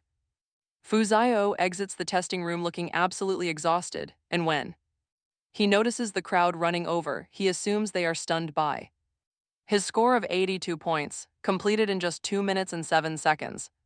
He proudly thanks them for the support, but then the crowd runs right past, shoving him aside. Get this, they are all sprinting toward Lin Luan, who cleared the test in 10 seconds. Lin Luan explains. The second he opened the cage, the crystal rat ran right by his feet, letting him grab it for 100 points in 10 seconds. Everyone chalks it up to luck but Lin Luan and his crew celebrate anyway. Fu Zio quickly interrupts to remind them that his overall score is still higher. Lin Luan and his buddies walk out of the arena chatting, but Zhao Chenling stands right in front of them, staring him down, even when she speaks to Lin Luan. He ignores her completely because he is busy laughing with his friends. Getting no response, Chenling wonders if she has the wrong person. The truth is, Lin Luan is using master-level acting to avoid getting recognized. Next up is the 400-meter speed test. Fu Ziyo keeps trash-talking him, but Lin Luan just notes that people at his school always claim he can only run anyway. Then the race begins and ends instantly, with Lin Luan scoring 100 points. In 38 seconds, Fu Ziyo only gets 75, making Lin Luan's friends erupt in cheers. Fu Ziyo still insists his total score is higher. The final challenge is the slash test. Candidates have 5 minutes to hunt down as many Yishen bats as possible, smugly claiming Lin Luan cannot beat him, since even he barely scored 75 on this difficult test. Lin Luan is behind by 22 points, so he needs to score over 97 points to win. The moment the timer starts, Lin Luan gets to work, slicing down every single bat in sight, but there is a strict limit to 5 minutes. But wait, he remembers Gu Yun Zio's lesson about bats being sensitive to raw energy fluctuations. He drops his sword and releases spiritual motion, forcing every single bat to swarm directly to him, screaming that this is insanely dangerous just to win, but Lin Luan ignores him completely. Lin Luan keeps focusing, so Fu Zio yells to stop releasing spiritual power before he gets killed, the instant the bats crowd close. Lin Luan uses the transform ability copied from Wu Wu and starts slashing. Fu Zio freezes in shock as bats rain down from the sky. In the end, Lin Luan lands 99 points, finishing with a final score of he got 406. Fu Zio, completely stunned, only scores 68 points on this final test, leaving him with a total of 398. Now that he lost the bet, he has to pay up. Yes, he has to perform a cheer dance. Seriously, nobody saw that coming. Lin Luan's crew cheers. He tells his friends that their seniors' intense training actually paid off. Now they just need to carry this same momentum straight into their own upcoming exams. Look at these final numbers. Ao Hao hits 404, Chen Daojai gets 341. Lin Si lands at 334, Ruan Lushi 352. This means all 5 qualifiers from City Wind School are moving on. They officially made it to the final spiritual major exam. Time to celebrate survival by treating themselves to a massive feast.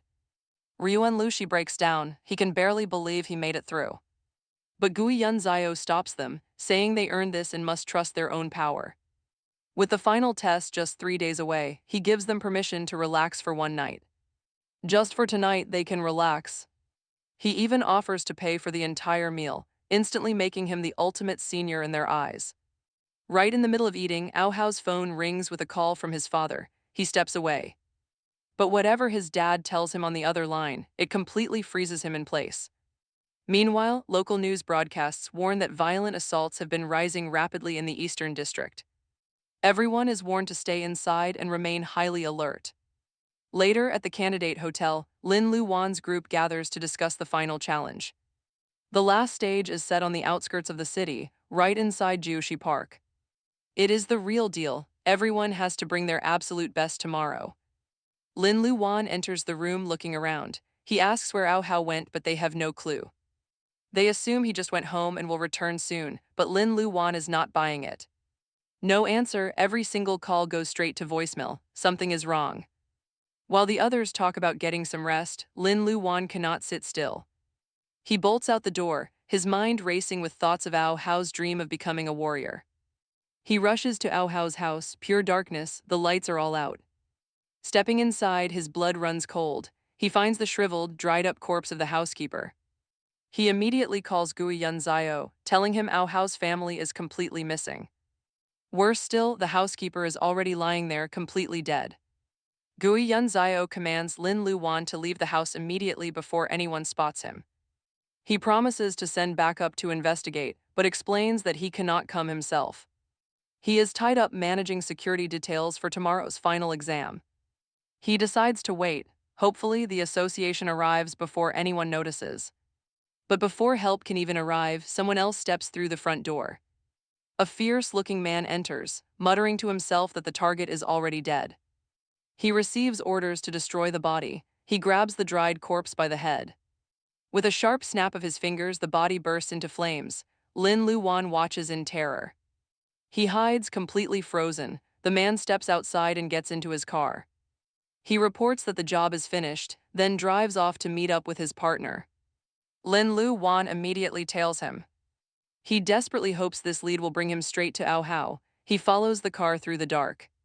The vehicle stops at a building owned by Ao Hao's father. The stranger walks inside.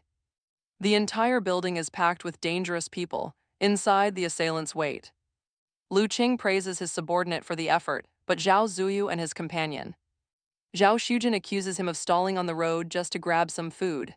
After a bit of bickering, the group finally moves. Ah Hao's father, Lu Tianming, begs them to free his son, but Lu Qing promises him that nobody will get hurt as long as he cooperates. The only problem is they cannot find the key to the cage, so Zhao Zuyu transforms and tears the door open with pure force. In the end, they only take Lu Tianming while Ah Hao is left behind.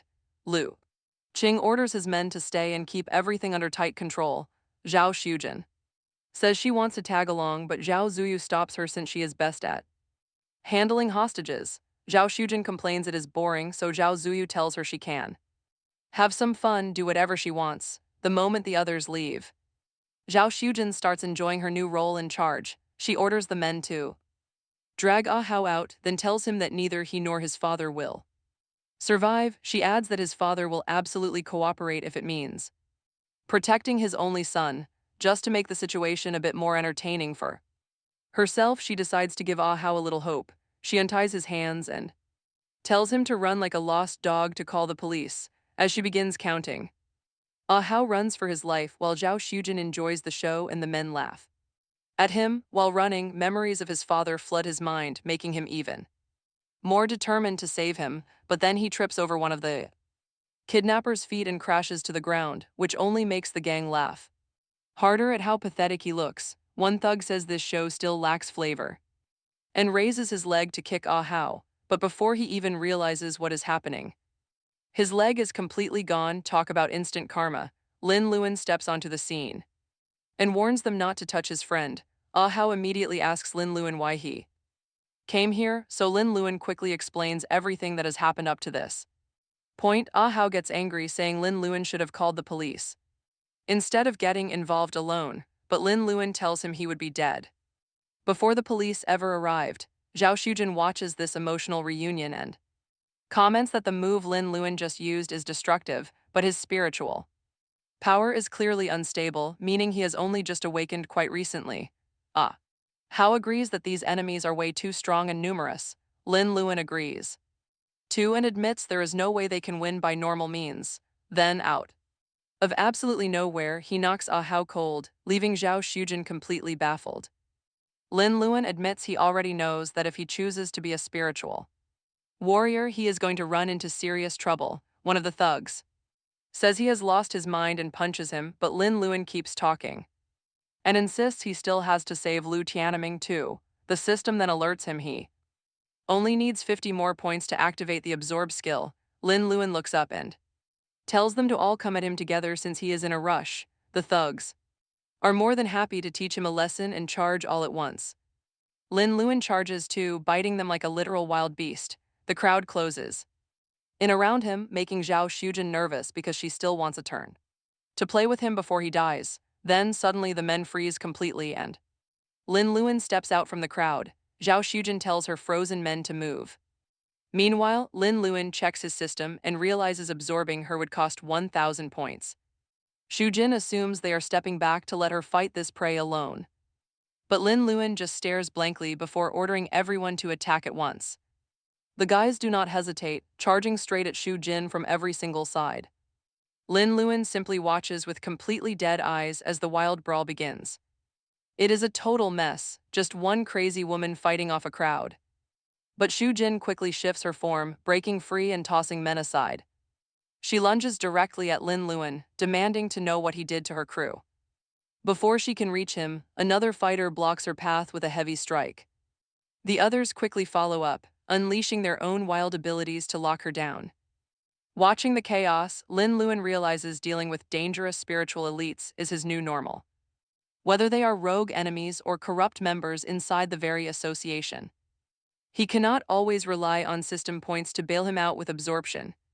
One day, his system points will simply run dry. He absolutely needs real, brutal combat experience if he wants to survive the future. So he orders his men to step aside, stepping forward to fight himself. Shujin has absolutely no idea why these men obey his every word. But she is still entirely convinced she can crush Lin Luan in a fight. Lin Luan, however, is more than ready to prove her dead wrong. But instead of an epic clash, wait for it, he just tosses a toy ball. Her cat instincts instantly kick in, sending her chasing after the toy. He immediately follows up with a laser pointer, and she falls for that too.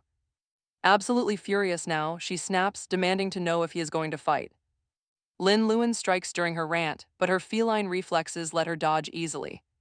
So Lin Luan decides to unleash his own beastly transformation. This instantly fires Shu Jin up, making her grin with pure excitement. The two begin trading brutal blows, completely demolishing the area around them. Even the watching subordinates are completely stunned by the raw power. But Shu Jin soon realizes this mindless slugfest is draining her energy too fast. She suddenly remembers the crucial lesson Zhao Shui taught her back then. He told her to concentrate her spiritual power into a familiar, tight form. That is the secret key to unlocking an active body transformation. Right on cue, Shu Jin successfully condenses her spiritual form. The catch is, she can only maintain this powerful form for 15 seconds. She orders her minions, Little Grapes, Fledgling, and Griffin, to charge. The onlookers are completely dumbfounded that she actually stopped to name them. Especially since she literally only has 15 short seconds to win this entire fight. Like a classic villain who suddenly turns into a lecture hall professor, she explains. These are highly condensed energy bombs that detonate purely on her command. Lin Luan simply stands there, letting the spiritual minions strike him directly. A massive cloud of smoke erupts, and Shu Jin walks forward to finish him. Suddenly, Lin Luan bursts straight through the haze, throwing a brutal punch. She takes a direct hit, crashing hard onto the pavement. Spitting blood, she demands to know how he survived her explosive minions. He calmly replies that they did hit him, but he copied a skin-hardening skill.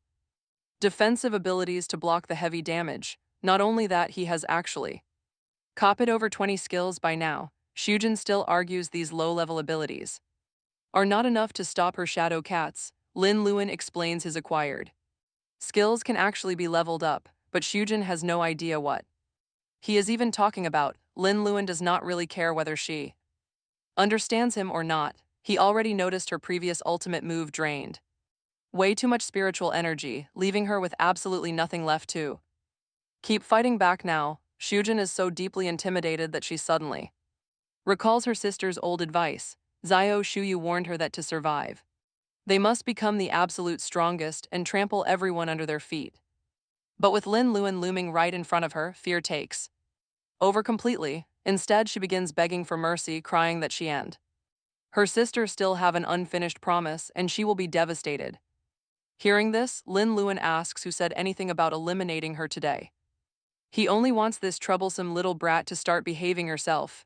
Then he absorbs Shujin, copying her advanced Shadow Cat skill, but the side effect is instantly embarrassing as she suddenly starts licking him like a cat. This deeply annoys Lin Luan. Afterward, he gathers his new followers and explains that they are chasing down the three people who fled earlier. Their ultimate goal is to rescue Uncle Tianming. Soon Aha finally wakes up, finding himself carried on an assailant's back. His instincts kick in. He punches the guy right away and looks for Lin Luan. Panicking, Ahao yells that Lin Luan must have been captured as well, since his own memory is a complete blur. Hearing this, Lin Luan laughs awkwardly. He clarifies that the assailants were actually the ones knocked out. Ahao curses them and immediately drafts a quick plan where Lin Luan can escape while he stays to hold them off. Lin Luan tries to explain that the assailants have already been reformed, but Ahao keeps rambling until the reality of the situation finally clicks. Lin Luan then explains that while Ahao was out, he used core socialist values to touch their souls so deeply they decided to be good people. Ahao is totally baffled, but the reformed thugs quickly admit their mistakes. They collectively swear to turn over a new leaf.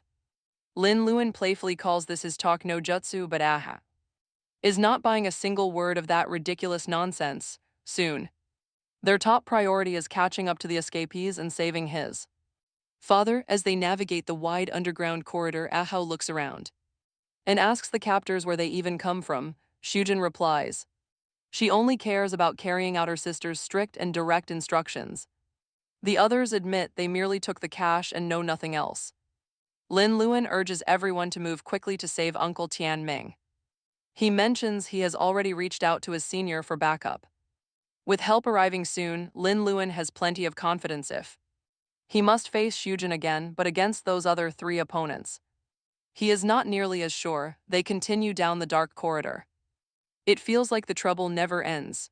Ah Hao apologizes to Lin Luan because by now it is already the morning of the college entrance exam, but Lin Luan tells him not to sweat it. He does not really care about getting into some fancy spiritual university anyway.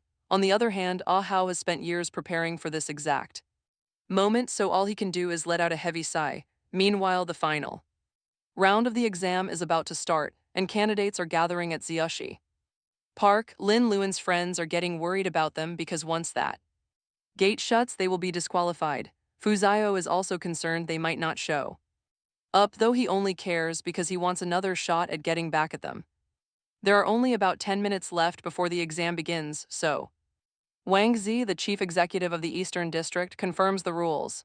As long as the candidates report to the central tower of Ziyushi Park within 4 hours, they will be qualified. The heads of security and monitoring from the podium all confirm they are ready, officially starting the exam as the main gates swing open, even while Lin Luan's friends are still worrying about him and how the other candidates are already hyped and charging straight into the zone.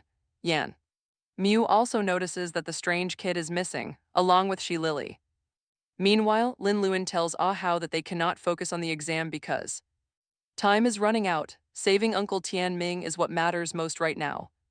He orders the captured assailants to return to the surface, split up, and target crowded places to stir up trouble. He needs people to hate them so he can farm system points. Ah Hao has no idea what kind of crazy plan this is, but Lin Luan promises to explain everything once it is over. Now that he has high-power subordinates under his control, tracking the enemy should be a breeze, but first they need to map out a solid plan. Suddenly, right in the middle of talking, Lin Luan spots someone heading their way. The stranger immediately warns the underlings to stop causing trouble and stop following him around. Meanwhile, Shi Jin is quite shocked to see the red puppet, who is just as surprised to find them all gathered here. When they are supposed to be guarding the hostages, Shi Jin snaps at him to get lost because she is off to play with her sister, but the puppet warns her that she might end up dead. Luckily, the red puppet still has not noticed Lin Luan hiding nearby. Shi Jin then asks where they are going, and he mentions they are off to dig up massive treasure. The moment Lin Luan hears this, he realizes the treasure has to be spirit stones, since Wen Cheng only has one massive stash of them. He immediately turns to Ah Hao and asks why the kidnappers took his father. Ah Hao explains that his dad has worked in real estate around Wen Cheng for years, knowing the terrain like the back of his hand. The attackers probably want him as a guide. Still, Ah Hao admits he never heard his father mention any stash of spirit stones around Wen Cheng. Lin Luan ponders the mystery, and then it suddenly clicks. The college entrance exam is currently being held right in town, meaning the association had to stock up an enormous amount of spiritual potions, which means there is only one logical place to store them. Gathered at the Yuishi Park exam site, Ah Hao immediately rejects the insane plan. Every single year, the college entrance exam stands as a massive priority. The association deploys countless spiritual warriors there, keeping tight security. If these local gangsters actually plan to raid the exam venue, it is suicide. Trying to steal spirit stones, there is literally a one-way ticket to the grave. Especially this year, since Guyan Zio's elite investigation team is running the show. Right on cue, Guyan Zio reports that everything is completely normal. Suddenly, a group of hooded figures ambushes his team with a massive strike. An explosion tears through the compound, leaving total chaos in its wake. The attackers storm the administration building, confirming Captain Guyan Zio and his team are gone. Hearing the blast, the surrounding security guards instantly try to contact the tower. But one of the assailants quickly corners the management at gunpoint. They force them to answer, reporting that villains are trapped and cannot escape. The district chief answers the call directly, trying to assess the situation. Terrified, he tells the security team that absolutely nothing unusual is happening. One captor laughs, the chief prefers his own skin over a major exam. In the same room, Yanmu quietly whispers to a hidden Shi-Lily. He urges her to escape while the chief desperately questions the attackers. Their leader sneers, asking if he remembers Ko Cheng City falling 8 years ago. He reminds everyone that the spiritual association was not always this powerful. Back then, they were just some unofficial group in the Eastern District. They were far from the ruling power they eventually became. 8 years ago, a notorious Eastern District slum was completely wiped out. A mysterious faction named Misty Mist occupied and then utterly crushed it. Not a single resident survived the destruction of that entire city. Since the old association was not official, they simply did nothing. That cowardice is what directly triggered the city's tragic downfall. But that massive disaster stirred up public outrage, forcing their recognition. The association gained official status, changing the power balance forever. That very year, the district chief climbed from a nobody to leader. Suddenly, the leader gets word that Lu Qing has finally arrived. The operation begins. Lu Tianming desperately begs Lu Qing for mercy. He demands his son's release since he safely delivered them to Yuishi Park. Lu Qing casually promises he will, just as the red puppet returns. Spotting his father among the attackers, a Hao instantly cries out. Lin Luan stops him, warning him that exposing themselves now is suicide. Nearby, Shu Yu smacks Shu Jin on the head for ignoring orders. She specifically warned her to stay away, but Lu Qing only smiles. He welcomes them gladly, claiming he needs a quick snack after his journey. Without warning, he grabs a nearby assailant directly by the face. He instantly drains his life force, leaving everyone frozen in pure horror. Still hungry, Lu Qing turns his monstrous gaze toward Lu Tianming. He mockingly offers to fulfill his promise of sending him away forever. A monstrous hand reaches out, but a Hao leaps forward, slapping it away. The impact blasts a Hao backward, shocking both the red puppet and Shu Yu.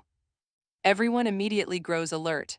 Ah Hao reaches his father while Lin Luan orders them to attack. Lin Luan's subordinates immediately surround Lu Qing, Shu Yu, and the red puppet. Ah Hao supports his father while Lin Luan urges the two of them to escape first. At first, Lu Qing is utterly confused by the sight of his own men turning on him, but he quickly realizes it is a rebellion and simply drains them all dry in one sweep. Shu Jin protests, but Shu Yu holds her back. Because she has no idea what is driving her to act like this, as Lin Luan and the others slip away from the chaos, he warns that the target really is the college entrance exam venue, meaning they must warn the central tower immediately. Back at the central tower, the district chief falsely assumes the assailants are after spiritual potions and readily gives up the location, but the assailant leader sounds highly offended that they are being mistaken for petty thieves. He reveals that their true objective is actually every single student inside Shuishi Park. The students instantly descend into pure panic when a massive tide of bats and rats comes rushing directly toward them. Everyone runs for their lives since they cannot hope to win. Against such an overwhelming horde of spiritual beasts, Shuyu transforms into a beast as well, commanding the swarm of bats and rats to surround all the students near the central tower, while the outside security team is still being told everything is completely fine. Inside, Shi-Lily desperately tries to contact them, but the signal is completely blocked. Lin Luan's allies run with the fleeing crowd, but Rowan suddenly trips and falls. The beasts are about to sink their teeth into her when Fu Zio suddenly steps in to cut them down. Rowan is shocked to see him there, but he urges her that they must help each others survive. The four of them do everything they can to fight back, but there are simply too many beasts to handle. Fortunately, the shadow cat Little Grape suddenly rushes into the fray and detonates right next to the beasts. The shadow cat saves them, and Fu Zio immediately realizes that Lin Luan and Ah Hao are nearby, but the beasts keep pouring in, forcing Lin Luan to shout for everyone to escape immediately. He directs them toward the underground passageway, reasoning that the heavy hitters should have already vacated the area. Fu Zio still frets over his exam score, which makes Lin Luan instantly lose his patience. Ah Hao notices that Lin Luan has zero intention of escaping with But Lin Luan simply brushes it off with a casual of course. Elsewhere another student continues desperately fighting off the beasts while urging everyone not to panic. But the red puppet mockingly points out that every group always has one or two people like that. The ones who take the lead, and the absolute easiest way to break everyone else is to eliminate those individuals first. Once they are gone, the rest fall apart like loose sand. This guy literally turns crowd control into a lecture. All candidates are ordered to flee toward the central tower, but fortunately Lily manages to reach the main gate just in time, warning security that the enemy has already taken full control of the central tower. A worried crowd quickly gathers around. At that moment, Lu Qing informs his boss that the entire siege is complete. The leader acknowledges the report and mutters that he is finally ready to release the built-up resentment. From the past 8 years, he believes the association's top executives know the absolute real truth behind the fall of Cheng City. He then publicly broadcasts the history of that city, declaring that the association's entire power structure is built on the deaths of 1,075 people. The leader announces the tragedy of KO. Over 1,000 dead. The assailant leader proudly announces this tragedy. Cheng City addresses all the students and warns them that the association they want to join is totally rotten from the inside out. Because of that, he plans to rip it out by the roots, claiming these candidates are the revolutionaries he personally handpicked. Yan Mu worries about the kids, but the leader simply gives an order to Lu Qing. Lu Qing lets out a sharp whistle and the ground shakes violently under the candidates' feet. A massive spiritual beast bursts out from below, leaving everyone completely stunned. Lu Qing proudly claims the creature eats all the spiritual potions from the warehouse. The enemy leader adds that it takes them massive effort to raise this ring-toothed worm to such a huge size. The beast spits out a misty thread that causes hallucinations when inhaled. Those fumes do not do much to powerful spiritual warriors, but they are more than enough to break these young candidates. His plan is to turn these clueless students into his personal soldiers. When Yan Mu argues they are still just children, the leader coldly replies that throughout history, young people are always the ones standing at the front lines of revolution. He also says he already knows Lily went to seek help, but according to his calculations that help will arrive far too late anyway. Then Lu Qing gives the order and the beast starts spewing its mist, targeting only the exam candidates. But after a brief moment, the beast suddenly stops. Lu Qing orders it to continue, but even the students can tell something is wrong. The beast looks like it is in pain, and then a strange voice starts coming from inside, saying the whole situation feels absolutely disgusting. Lu Qing is stunned that the beast can somehow talk, but the voice inside decides it has had enough and suddenly cuts its way out using Wu Wu's sharp claws. 1 hour earlier, Lin Luan is hurrying his group through the underground passageway, but halfway through he notices something off and suddenly makes an excuse that he needs to go take care of something. Right. After that, he runs off. Ao Hao believes he must have a reason, so he tells the others to keep moving and escape first. Lin Luan hides himself carefully while watching everyone outside get completely surrounded. At the moment, he is very low on points, so his only option is to rely on his lackeys to hurry up and earn more for him. From the looks of things, they are trying their hardest to make people hate them as much as possible. Then Lin Luan senses a sudden fluctuation in spiritual aura thanks to his master-level perception. A moment later, the ring-toothed worm pops its way out from underground, scaring the life right out of him. At first, it does not look too dangerous, but then it sprays its saliva all over him and opens its massive mouth to attack. Lin Luan barely dodges, but the beast disappears underground again and starts drilling through the earth. Just when he is about to get swallowed, he quickly puts on his safety mask. Inside the beast, he gets pressed up against slimy organs and he has no clue how long that mask is going to hold. He first thinks about using Wu's sharp claws to break free right away, but then another clever idea hits him. He can use this disgusting monster as a ride straight into the enemy camp. The only problem is that he has to endure the awful environment inside it. Still, he can hear everyone's voices outside, so he chooses his moment and uses those sharp. Shredding the beast from the inside, Lin Luan forcefully cuts his way out. Down it goes. The massive beast falls, leaving everyone in absolute shock. At This crazy sight, students and assailants alike stare, but Lin Luan is too grossed out to care. He just wants to clean off that nasty slime. Get him, the terrorist leader screams, but Lu Qing is still completely occupied with healing Miss Hella, so Shu Yu transforms to pursue the smelly kid. She lunges, but Shu Jin instantly blocks her path, refusing to let her touch Lin Luan. Frustrated, the red puppet complains that no one is trying. Why protect a brat? Clearly, they all want him to escape. Meanwhile, the leader asks about Hella's condition, but Lu Qing warns that he needs 10 full minutes to finish. This is bad news, leaving the leader heavily troubled. With no choice left, he orders his men to hold the perimeter. Stall the security team, buy more time, watching safely through the cameras. Yan Mu spots Lin Luan and finally breathes a sigh of relief.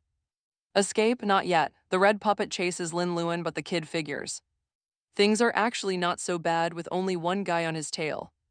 Suddenly, a voice speaks in his head. Yan Mu introduces himself as Shi Lily's teacher. Lin Luan greets him warmly, assuming he is a trustworthy ally. Yan Mu telepathically warns him that the security backup will arrive in 15 minutes. Can he hold them off until then? Absolutely, says Lin Luan. He is fully confident he can handle this simple stalling job. Faster, the red puppet groans, annoyed by the kid's speed. He snaps his fingers, instantly trapping Lin Luan in a giant ring of spiritual fire to explain how these flames burn exactly however he wants. The heat is intense. Lin Luan plays weak, pleading that he is just a harmless student. Don't you dare touch me, but the red puppet has zero patience for jokes. He launches a torrent of fire, forcing Lin Luan to block with iron block and protective mask, yet the blast still knocks him back. Not bad, the puppet is slightly impressed, but Lin Luan knows his defense is barely holding. This monster is out of his leg. Worse, he still does not have enough points to land a solid bite yet. Fire strikes again, but Lin Luan uses this moment to summon the shadow cat, triggering a massive explosion to slip away from the deadly flames. Clever, the red puppet immediately recognizes Zhao Shujin's style but does not waste any time thinking about it. Right then, a telepathic command arrives. Wrap this up now. Annoyed by the rush, he looks around for his fleeing target. He spots Lin Luan hiding in a tree and fires instantly. A decoy? It was just another shadow cat. The real Lin Luan appears from behind, slashing hard with Wu Wu's claws. A direct hit. But it does nothing. The red puppet shrugs it off and punches Lin Luan, flying backward. Yan Mu warns him that he cannot win this yet. Just keep buying time. Lin Luan agrees, but he still wants a piece of this guy. The desire is strong, but he needs 1200 points to activate absorb. Right now, he is still way too short. Lin Luan barely dodges the oncoming attacks, suddenly realizing something massive. Point requirements for his biting skill depend entirely on the target's vitality. If the opponent's health drops during the clash, the required points plunge too. Yanmu still watches, convinced Lin Luan is just too inexperienced to win this. Meanwhile, Lu Qing announces the ceremony can officially resume. Now that Miss Helody is completely healed, things are back on track. Outside, Shi Lily and her security squad keep battling those hooded attackers. Back inside, the other candidates panic as the terrifying beast fully regenerates. Lu Qing reassures the ring-toothed monster that he has its back. He promises to protect the creature, claiming it will take under 5 minutes to control everyone. Yan Mu watches Lin Luan take a beating, muttering that it is already too late. Lu Qing commands the beast to strike, but the creature suddenly begins to tremble. The villain senses something is terribly wrong inside his pet but cannot stop it. Too late, Lin Luan gives the word, and the shadow cat detonates inside the beast. An intense blast tears the creature apart again, leaving its master screaming in frustration. Lu Qing literally just finished healing it. Even Yan Mu is pretty impressed now. Seeing Lin Luan think so far ahead and actually pull it off is incredible. Zhao Chenling finds this twist highly entertaining, but the assailant leader definitely does not. A red puppet hurls another brutal punch, mocking Lin Luan for wasting all his energy. But as he gasps for air, the young fighter gets some incredible news. His system screen blares, showing he finally has enough points to activate absorb. Instantly, he charges himself with the full, surging power of Shadow Walk. He darts straight toward the red puppet, aiming to sink his teeth right in. But before he can land the blow, a blindingly fast black figure intercepts him. The impact sends him crashing back. The red puppet snaps, claiming he had it covered. Their masked leader ignores the complaint entirely, stepping forward to face Lin Luan himself. He coldly asks if Lin Luan even comprehends the sheer weight of his actions. Right then, Lin Luan drops a massive bomb, telling Gu Yunxiao to just stop. Everything freezes when he calls the enemy leader by that highly respected name. His boss visibly flinches, but Lin Luan refuses to back down now. He admits he kept this secret because nobody else could possibly accept the truth. Gu Yunxiao flat out denies it, claiming he has absolutely no idea what Luan means. Lin Luan sighs, admitting he did not want to believe it at first either. Yet no matter how hard he tries to deny it, the clues are undeniable. Every single trail leads back to the mentor he trusted the most. Why would an elite master of Gu Yunxiao's status bother training mere rookies? It only makes sense if he was preparing a perfect stepping stone for this attack. And hosting this crucial exam right in Wind City was no coincidence either. Plus, Lu Qing and his squad bypassed all defenses, proving an insider helped them. Furthermore, when Lin Luan reported the threat early on, the association stayed completely silent. He sent the warning straight to Gu Yunxiao, yet backup never showed up. Then the second round monster waves were controlled too flawlessly, cornering every single candidate. Only an inside coordinator could pull off timing that unbelievably precise. Finally, shutting down the entire tower and jamming signals to the outer guard ring. That is a high-level authority move only a top official could execute.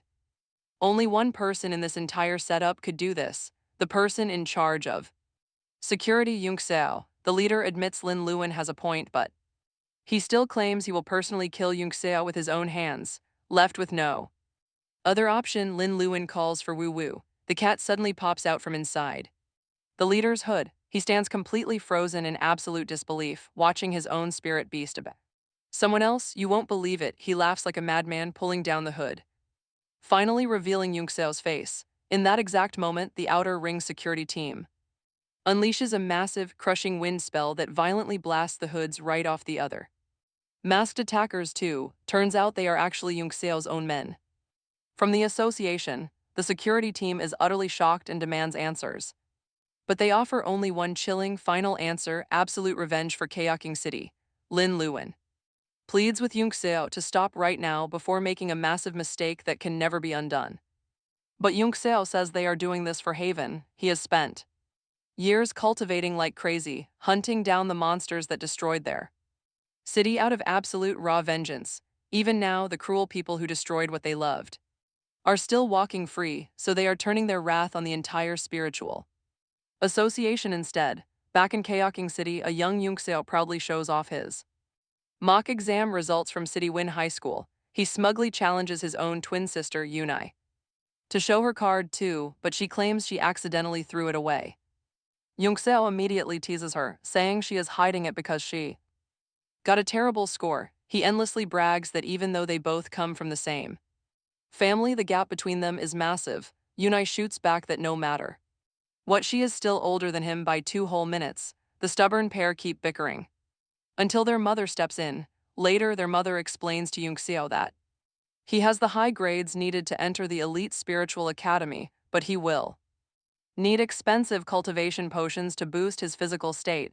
She cannot afford that cost alone, so selflessly, Yunai decides to quit school instead. She claims her grades are bad and it is a waste of money anyway. From then on, she works exhausting shifts while Yunxiao remains the carefree one, continuing his studies. The heavy labor takes a massive toll on her, but she is thrilled when Yunxiao gets accepted into a prestigious spiritual major. True to form, Yunxiao playfully teases her, while she quietly slips something into her pocket. Soon, neighbors arrive to celebrate, crowded around the young prodigy because he is the star of the entire neighborhood, while Yunai stands quietly in the corner, clutching her crumpled report card tightly in her fist. After the sudden, tragic fall of Kayaking City, Yunxiao rushes back home only to find the lifeless body of his sister, still holding that same wrinkled paper in her limp fingers. Unfolding the paper, he remembers her sweet lie about accidentally throwing the card away. Only then does he realize her scores were actually much higher than his own. He collapses right beside her cold body, crying out in absolute broken despair. 2 long years after joining the spiritual association, Yunxiao stumbles upon the dark, classified truth behind the city's sudden destruction. He is horrified to discover official documents proving the association deliberately ignored their cries for help. From that moment on, he makes a solemn, blood-soaked vow to slaughter every single person whose hands are stained with the blood of Kaoking City, since the mist is already gone. Today marks the absolute end of the corrupt association. Lin Luan. Lin Luan demands to know what Yun Zio meant when he talked about changing the association, but Yun Zio responds by drawing a spiritual prison and trapping him inside. He warns Lin Luan to stay put and stop causing any more trouble before ordering his red puppet to deal with the outer security ring. The red puppet still wants payback on Lin Luan for making him run around earlier, especially since Lin Luan is unable to move, but Yun Zio sternly repeats the command to handle that outer security team. Leaving the puppet no choice but to obey, Lin Luan keeps yelling for Yun Zio while trying to break free, but this prison is formed from Yun Zio's own spiritual energy, making it completely impossible to break through. As if things are not bad enough, Shu Yu suddenly appears right before him and demands immediate answers about Shu Jin. Now Lin Luan knows he is completely cooked. Meanwhile, those loyal subordinates of Yun Zio from the association's sixth group are cornered by the outer security team. They yield, instant surrender. The outer security ring pushes forward toward the central tower when suddenly a dark spiritual object in the sky attacks them. They barely dodge, and just a moment later, Yun Zio himself appears. The outer security team instantly realizes that this is not a threat they can take lightly because the figure standing before them in transformed form is the jade-faced judge, Gao Yun Zio. Lin Luan quickly uses his acting skills, desperately trying to convince Shu Yu that he did nothing to Shu Jin, but Shu Yu already knows his slick mouth and transforms to attack him anyway, but Shu Jin suddenly stops her, shouting that she cannot hurt him because if anything happens to him, she will not survive either. Since she is already his girl, that absolutely does not help Lin Luan's situation at all, making things worse as Shu Yu lunges. Talk about a deadly mistake to finish him off. At the same time, Yun Zio traps the outer security ring with his drawings, purposely keeping them alive so they can witness what he calls a new beginning of change. Then he contacts Lu Qing, who reports that Miss Hella has fully recovered, meaning they can finally begin. The candidates breathe in the mist and fall into hallucinations, while Yan Mu and Chen Ling can only watch it happen. Yan Mu hates the fact that he is not a combat type in moments like this, though he can easily tell that the Chen Ling beside him is only a clone, thanks to the shared connection among her clones. The others should already be calling for reinforcements. Chen Ling confirms that she already requested support, but enemy activity has been popping up in too many places, so most teams are deployed elsewhere. The only unit that can reach them immediately is the red armor, but they are still unsure if bringing them in is wise since Yun Zio already has all the candidates under his control. He orders the evacuation to begin. Yan Mu thinks it through and realizes that if the students are rescued and treated in time, they can still recover, but if this brainwashing goes further, it will be too late. So even if heavy sacrifices must be made, that is still better than letting the entire group be wiped out. Chen Ling reaches that same realization hits her, prompting her to send in the team request. He feels it. The red armor is closing in fast. Yun Zio senses that heavy spiritual pressure. That familiar energy is right on top of them. Meanwhile, Lin Luan has to deal with one absolutely furious big sister. Shu Yu shatters the prison, grabbing him tight with a fierce warning. If he ever betrays Shujin, she will completely destroy him. She means it. Look, every faction eventually faces a crisis. Some challenges can easily be crushed in the name of absolute justice. But there are always dark, ugly things that cannot be handled out in the open. That is exactly where the gray zone comes in, and the spiritual association. Well, their red-armored army is the definition of that ruthless gray power. They do not care about justice, they only care about completing the mission. This time, their orders are brutal: eliminate 12 targets without hesitation. That includes Group 6, Shu Yu the Beast Tamer and the Red Puppet. As for the innocent exam candidates, they are completely expendable in this fight. Yun Zio looks up, startled to see the red armor hovering directly above Even his own subordinates start to panic, desperately urging him to fight back. But Yun Zio quickly raises a massive stone ridge to block them off. He explains their real goal is to save the candidates so they can grow stronger. One day, those kids will fight this corrupt system. He orders his people to retreat. Go back the way they came because he alone will hold off the enemy. The Red Armor commander looks down, asking if this is truly his final choice. Before Yun Zio can speak, the red puppet blindly charges forward, ready for blood. But his own commander grabs him midair, slamming him hard back into the dirt. He coldly warns him, rush in like that again and you are dead. This battle is way beyond his level, but Yun Zio just laughs under his breath. He begins to transform, mocking them. This fight is way beyond their league too. His giant transformed state towers so high it can be seen from miles away. Lin Luan quickly contacts Yan Mu, asking if Yun Zio is actually good or evil. Yan Mu sighs, that is a tough question because everyone walks a different path. He is in no position to judge Yun Zio's ultimate choice, but get this. He decides to tell Lin Luan a story so he can decide for himself. It starts with a young man gifted with immense talent and a fierce heart. Everyone who met him believed he was destined to be a true hero. But he had one major curse, being born in a lawless, abandoned slum. Back in the present, Yun Zio lashes out, but they dodge effortlessly.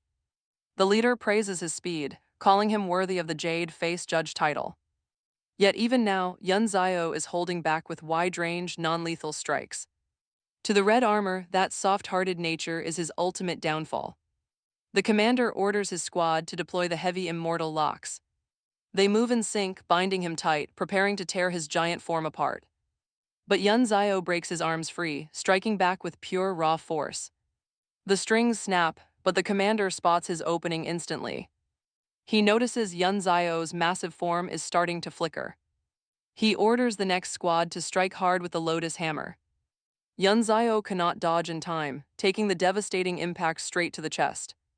Yet he smiles, knowing the candidates have finally escaped the trap. Even as he clashes with the Red Armor army, Yun Zio refuses to fight too.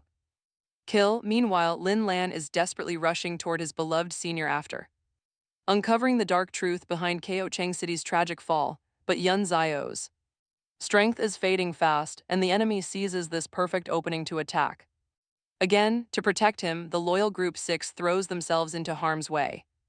Yun Zio desperately orders them to run, their grand revolution needs their leadership to survive, yet his stubborn squad insists that they have already sworn to protect him with their lives. The enemy instantly mocks their resolve. Knowing that Group 6 is completely exhausted after their brutal clash with the Outer Ring security team, Yun Zio originally begged his men to spare them, since their true enemy is the High Table of the Spiritual Association, but Group 6 is ruthlessly slaughtered right before his very eyes. This horrific trauma shatters something deep within him, unleashing a massive, terrifying wave of raw energy. Fueled by absolute rage, he transforms, ready to annihilate them all. Then, Lu Cheng suddenly materializes behind him. Yun Zio is stunned, believing his friend had already escaped, instead obeying cold orders from the Red Armor Command. Lu Cheng thrusts a monstrous, mutated hand directly through Yun Zio's defenseless chest. Yun Zio stands paralyzed in absolute disbelief as his traitorous friend casually apologizes, sliding his blood-drenched arm out. Lin Lan arrives just in time to witness his beloved senior collapse to the cold ground. Lu Cheng swiftly leaps backward, letting the elite Red Armor forces surround the fallen leader.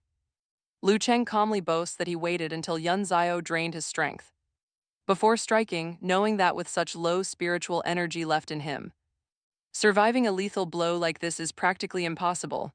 Meanwhile, the Red Armor commanders wonder if this is just some petty internal betrayal, but Lu Cheng flashes a secret badge, revealing his true allegiance to them.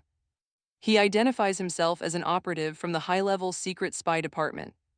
He explains that 2 years ago, the agency planted him right beside Yun Zio. A wild card like him was simply too dangerous to leave unchecked, forcing them to arrange an insurance policy. Around 2 years back, they began to suspect that Yun Zio and Group 6 were turning into traitors. Though they had no hard evidence yet, beyond that the squad was simply too elite to discard, so the higher-ups used them while keeping close watch. Yun Zio lunges at the traitor, but Lu Cheng mockingly points out that they have already caused far too many headaches for the organization. With a cold smirk, he orders the surrounding forces to wipe him out. The soldiers charge, but Yun Zio refuses to go down without a fight. Watching from the sidelines, Lu Cheng actually has the nerve to thank him for helping train both himself and Miss Hella, giving him a full 100 points. The guy really picked the absolute worst moment to get arrogant.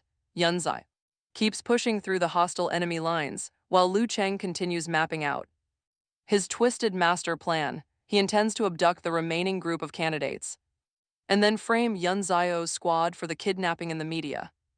Hearing this sickening frame-up, Yun Zio completely snaps. In a blinding flash, he unleashes a devastating blast that blows the soldiers away before charging straight at Lu Cheng, but he doesn't flinch. Lu Cheng counters with a heavy punch, mocking Yun Zio because in his weak state, he can't transform properly anymore. He's no longer a match. The brutal blow sends Yun Zio flying backward, crashing into the trees, coughing up blood. Right then, Lin Luan finally arrives on the scene. He's not alone. Shu Jin and Wu are right behind him. He runs straight to his bleeding senior, completely unable to understand how someone so powerful could end up like this. Then Lu Cheng catches his eye, standing with the red armored army and ordering Yun Zio's execution. The senior coughs up blood, making Lin Luan panic in pure terror. Over his condition, even little Wu Wu looks terrified. Lying there, Yun Zio starts wondering if he's the real reason everyone dies, both now and back then. With all his comrades already gone, he realizes he's nothing but a fool. He hates this truth more than anything, but Lin Luan feels his heavy pain, sharing that same disgusting feeling toward the corrupt association, even if he doesn't fully agree with how Yun Zio handles everything. He remembers his senior smiling, promising to keep working to change this imperfect world. As the red armored soldiers close in, Lin Luan looks down at him. He vows to finish what Yun Zio couldn't and keep walking this road. Then the system alerts him that he only needs 50 points to absorb Yun Zio's powerful ability, now that his vitality has dropped so dangerously low. Lin Luan immediately bites him, commanding Shu Jin to treat him at all costs. The red armored soldiers realize Lin Luan overheard their entire conversation earlier, meaning they have to eliminate him now too, but Lin Luan is ready, copying the perfect transformation judge ability and activating it in a flash. Determined to tear this corrupt association completely apart. Now watch this. The enemy is caught completely off guard. Next instant, boom, everything explodes. Lu Cheng notices the massive shockwave, horrified to see the transformation judge appear. He stares in utter disbelief at the power that once belonged to Yun Zio, instantly ordering the remaining red armored soldiers to launch their attack.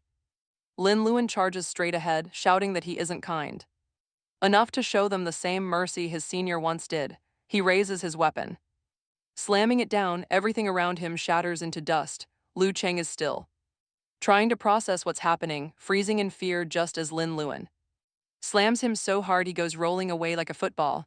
Lin Luan relentlessly beats him close to mush until a red armored soldier rushes in, trying to save him, but Lu Cheng just grabs his own ally, consuming him as food to heal his wounds. At that moment, he finally realizes that Lin Luan is the one controlling this transformation, not Yun Zio. Lin Luan punches him in the face again, but this time Lu Cheng catches it, sneering that Lin Luan's raw power is still far below Yun Zio's level, making him the stronger one. He laughs like an absolute madman, trying to absorb Lin Luan with his monstrous hand, but Lin Luan counters instantly, using a sharp claw transformation to slice through that sinful hand. Lu Cheng screams in agony while Lin Luan keeps slashing everyone around him. With no other choice left, Lu Cheng desperately calls out for Hela, and the beast obeys instantly, towering over Lin Luan as Lu Cheng barks out the order. He wants him dead. Miss Hela opens her jaws, spitting sticky webs right at Lin Luan. The threads begin to sap his energy, but Lin Luan rips free and strikes the annoying worm. But there is a major catch. This monster is overflowing with thick spiritual energy. Because of that, its wounds close up almost instantly as Miss Hela fires again. The silk wraps around him. Now he is completely pinned down. Lin Luan realizes this massive parasite is a lot tougher than he first thought. Lu Qing commands the beast to drain him dry before turning to make his escape. Lin Luan fumes as the coward flees, but suddenly Shu Jin and Wu Wu dive in. They launch a surprise attack on the worm, catching the trapped warrior completely off guard. Shu Jin poses, loudly announcing her grand debut as a Catwoman heroine. Alongside her spirit beast, she smiles while Lin Luan immediately panics. He asks about Yun Zio, but Shu Jin tells him someone has it covered. Apparently, she Lily sent them here while she went to handle the senior herself. It clicks for Lin Luan immediately, and Shu Jin points toward the escaping villain. She tells him to chase Lu Qing and leave this giant pest to their team. When he asks if they can actually handle it, both girls look highly offended. Happy with that fiery response, Lin Luan turns and sprints after Lu Qing. Left behind, the dynamic duo faces the worm, ready for their big moment. Talk about absolute confidence, Shu Jin is totally ready to show off here. She brags about taking down this fat worm instantly, but gets sprayed with spit. Wiping the saliva off, she tells Wu Wu not to worry because she has her back. But she gets a massive shock when Wu Wu suddenly undergoes a wild transformation. Unleashing her true form, she roars as Miss Hella fires sticky silk at her. Wu Wu dodges effortlessly, leaping high to slash right through the monster. But Miss Hella heals instantly, firing another web that snags Wu Wu midair. The worm immediately begins draining her energy, forcing Shu Jin to rush in. She unleashes a flurry of attacks, but her punches barely scratch the thick hide. Pivoting quickly, she fakes a retreat and summons her glowing shadow cats instead. The felines detonate right on the worm's head, allowing her to regroup with Wu Wu. She asks her partner to brainstorm a plan to take down the stubborn beast. Suddenly, Miss Hella bursts through the smoke with its massive jaw wide open. They narrowly dodge the bite, and Wu Wu spots a perfect, open target. Charging up her power, she fires a devastating, direct blast. The worm is sliced into several chunks, prompting Shu Jin to cheer wildly. Hype Girl mode activated, but this victory is short-lived. Each severed piece of the worm sprouts a brand new head and body. Now faced with a whole army, the beasts unleash a thick, choking mist. The fog completely surrounds the two girls as we shift back to Lin Luan. He pushes his shadow walking technique to the absolute limit, hunting his target. Closing the distance with flawless movement, he prepares to strike Lu Qing down. Channeling Yun Zio's transformation, he tears off the entire left side of his body. Lu Qing crashes hard onto the dirt, desperately pleading for his life. He groans out that he is secretly working undercover for the righteous side. Against Yun Zio's plans, while constantly healing himself, he orders Lin Luan to go handle Yun Zio instead, but then a literal shadow cat appears. It explodes right in his face. Lu Qing curses Lin Luan for being an idiot. But Lin Luan fires back. Lu Qing has absolutely no right to judge Yun Zio. He lost his entire family. The fact that he stayed sane for all these years is a miracle. Lin Luan keeps blasting Lu Qing with massive consecutive explosions, fiercely shouting that the association may not be the direct killer, but they are just as guilty. Yun Zio only took those students hostage to expose the association's true, ugly face. He never actually wanted to hurt those kids, he is simply too kind. Lin Luan gets more and more furious at their incredibly selfish plans. Even Lu Qing's squinty eyes annoy him, so he unleashes his pure rage on him. Lu Qing has no clue what his eyes did to deserve this brutal beating. Lin Luan proudly declares he will beat him half to death first, no hesitation. Lu Qing confidently mocks him, insisting that he can never be defeated. As long as his spiritual energy remains, then suddenly yells for backup. At that exact moment, massive crowds of completely brainwashed candidates step forward. Quickly surrounding Lin Luan, Lu Qing laughs maniacally, telling him it would be incredibly noble if Lin Luan destroys all these innocent people himself. The brainwashed crowd attacks instantly, but Lin Luan uses shadow walking to dodge. Lu Qing taunts him, asking if he really has the guts to kill them. But Lin Luan won't kill, not if he can just knock them unconscious. He starts punching, kicking, and using every move he knows to take them down without causing fatal damage, but he must admit one thing. These guys really are the top candidates in the city, and honestly it shows. It is incredibly difficult because he cannot hold back while trying to protect them. He could probably bite 20 of them, but that means nothing against a massive army of 1,000. He could also bite that squinty-eyed bastard over there. But Lu Qing is honestly just too disgusting for him to even consider touching. Lu Qing stands safely behind his brainwashed army, mocking Lin Luan's useless struggle. He calls him foolish for thinking this small effort is enough to stop them. The association has endless powerful warriors, and none of them will ever show mercy. Anyone who opposes them eventually has to surrender or face a brutal death. Suddenly, Lu Qing begins draining the life energy from the candidates around him. He laughs, saying tomorrow's news will blame everything on Yun Zio. They will tell the world that Yun Zio's gang slaughtered all these innocent candidates.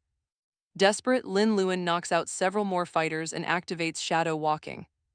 He leaps directly at Lu Qing, attempting to trigger his transformation again. But halfway there his strength completely fails. He crashes hard. He drops to the dirt face first, and man, that is painful to watch. Lu Qing calmly walks over, mocking his completely depleted spiritual energy. Suddenly, a brainwashed candidate kicks Lin Luan right in the ribs. The others close in, game over. Lu Qing laughs at his defeat. History is always written by the survivors. Nobody cares about the actual truth. Lin Luan and Yun Zio will soon be painted as absolute monsters. They will be completely forgotten, locked away in eternal shame while he triumphs. Will become the world's most praised hero. Suddenly, Lu Qing orders the brainwashed candidates to kill Lin Luan, watching this tragedy unfold. Is it true? Yan Mu asks if the security department suppresses. All bad news completely. Zhao Chenlin confirms it, yes, always. She explains that a chick just breaking out of its egg has to push the others out of the nest to survive, and a weak antelope gets abandoned by its herd. Nature is cruel, yet nobody calls it evil.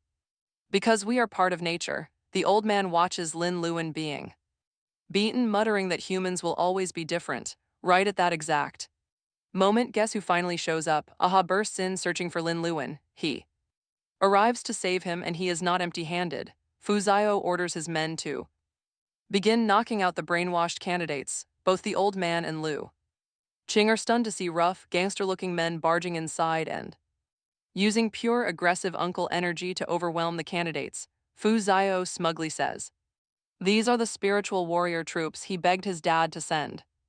One of the leaders tells Fu Zio that more reinforcements are coming through the underground passage, but reminds him to say a few incredibly nice things to his father afterward. Fu Zio says he will think about that, but Aha kicks his butt for wasting time talking instead of helping. Fu Zio immediately yells back, but Aha drags him into a contest over who can drop more candidates first. Slowly, the chaotic candidate situation starts coming under control, much to Lu Qing's frustration. Aha finally calls out to Lin Luan, finding him still struggling in the center of the crowd. He is genuinely relieved. His friend is actually still alive, so he jumps in to help. Lin Luan asks why Aha came back, so Aha explains that he sent his father somewhere safe, then returned with Fu Zio to help. Lin Luan tells him the real problem right now is Lu Qing, who is trying to run away, but he simply lacks the energy to chase him. Aha stays surprisingly calm. He pulls out a vial, saying he brought some good stuff because he knows Lin Luan would be completely drained after fighting hard all night. He explains it is a rare, double-a-level spiritual potion his family has treasured for ages, and now they want to give it to Lin Luan for saving their lives. Meanwhile, Lu Qing runs with everything he has, screaming that nobody can touch him since he represents the entire spiritual association. Then he looks back and spots Lin Luan closing in. At that moment he utterly loses his mind. Suddenly, several monstrous ring-tooth worms burst from Lu Qing's body. Aha hands Lin Luan the double-a-level spiritual potion as thanks for saving both him and his father. Lin Luan drinks it down and immediately feels completely restored. He tells Aha and the others to stay put and handle the brainwashed candidates. Everyone is more than willing, so Lin Luan leaves them behind, transforming once again. Lu Qing keeps running for his life as his entire body mutates, unleashing several horrifying ring-tooth worms. The sight is horrifying, but the nightmare ends quickly as Lin Luan immediately slices them to pieces. The severed chunks grow eyes, turning into separate monsters, but they are instantly crushed under the massive foot of the transformed judge. The massive transformation is so huge it is visible across the entire park, leading a Hao and the others to naturally assume Yun Zio is behind it. Later, a Hao finds Lin Luan again and reports that the candidates are finally under control. Lin Luan says his side is cleared up as well. Then a Hao excitedly asks about Yun Zio, but Lin Luan only explains that their senior already left, leaving the entire crisis fully resolved. Thanks to their senior, everything is completely settled except Lin Luan suddenly realizes he completely forgot about Shujin and Wu Wu. He quickly excuses himself, telling a Hao to wait for him outside the main park entrance. Meanwhile, thick smoke is still filling the area as Shujin and Wu Wu desperately stumble out of the haze. Miss Hella, now mutated with several heads, releases even more toxic fog, making them both think they are genuinely about to die here. Then out of nowhere, someone snaps his fingers and fires a massive blaze at the giant worm, triggering an explosion that knocks Wu Wu and Shujin down. The savior turns out to be the red puppet Shu Yu, but Shujin immediately bonks him on the head for putting them in danger. Shu Yu then tells her to hurry and get up because Miss Hella's fog is about to surround them once more. The red puppet explains he can only stall for a second because Miss Hella swallowed all the spiritual potions meant for the other candidates, making it completely impossible to destroy the giant worm right now. No matter how much they hit it, the fog keeps spreading, forcing them to run for their lives instead. But suddenly a voice commands Miss Hella to halt, and the monster actually obeys. The crew thinks this is the end. But as they push through the fog, they find Miss Hella standing quietly right in front of them without showing any aggression. Right then, a system notification pops up. Lin Luan has absorbed the worm as a subordinate. The massive Miss Hella then shrinks down into a tiny form, allowing Lin Luan to grab her while muttering that it is a good thing he saved his final system points to tame her. Shujin immediately gets incredibly excited and throws herself straight at Lin Luan, planting kisses all over his face while he awkwardly warns her that her extremely angry sister is standing right there watching them. After that, Lin Luan finds Kai Liu Zai to ask about Senior Yun Zio. She confirms he is still alive but has lost far too much blood and needs urgent professional medical treatment. Lin Luan explains that they must take their injured senior away before a Hao and the other candidates spot him in this terrible state. However, the red puppet Shu Yu immediately gets hostile, arguing Kai Liu Zai belongs to the association and should be eliminated too. But the girl glares right back at him, arguing that not everyone in the association is like the brutal red armored army or Lu Qing. Even besides Gu Yun Zio, there are many people inside the association secretly fighting to reform things from within their own way. She happily lets them take Yun Zio away, knowing it is the best outcome for everyone. Soon enough, a Hao walks up and casually asks Lin Luan if he is finally done taking a dump. Lin Luan does not even bother responding to that, so a Hao quickly moves on, asking about Yun Zio. Lin Luan assures him their senior only suffered some minor scratches and already left.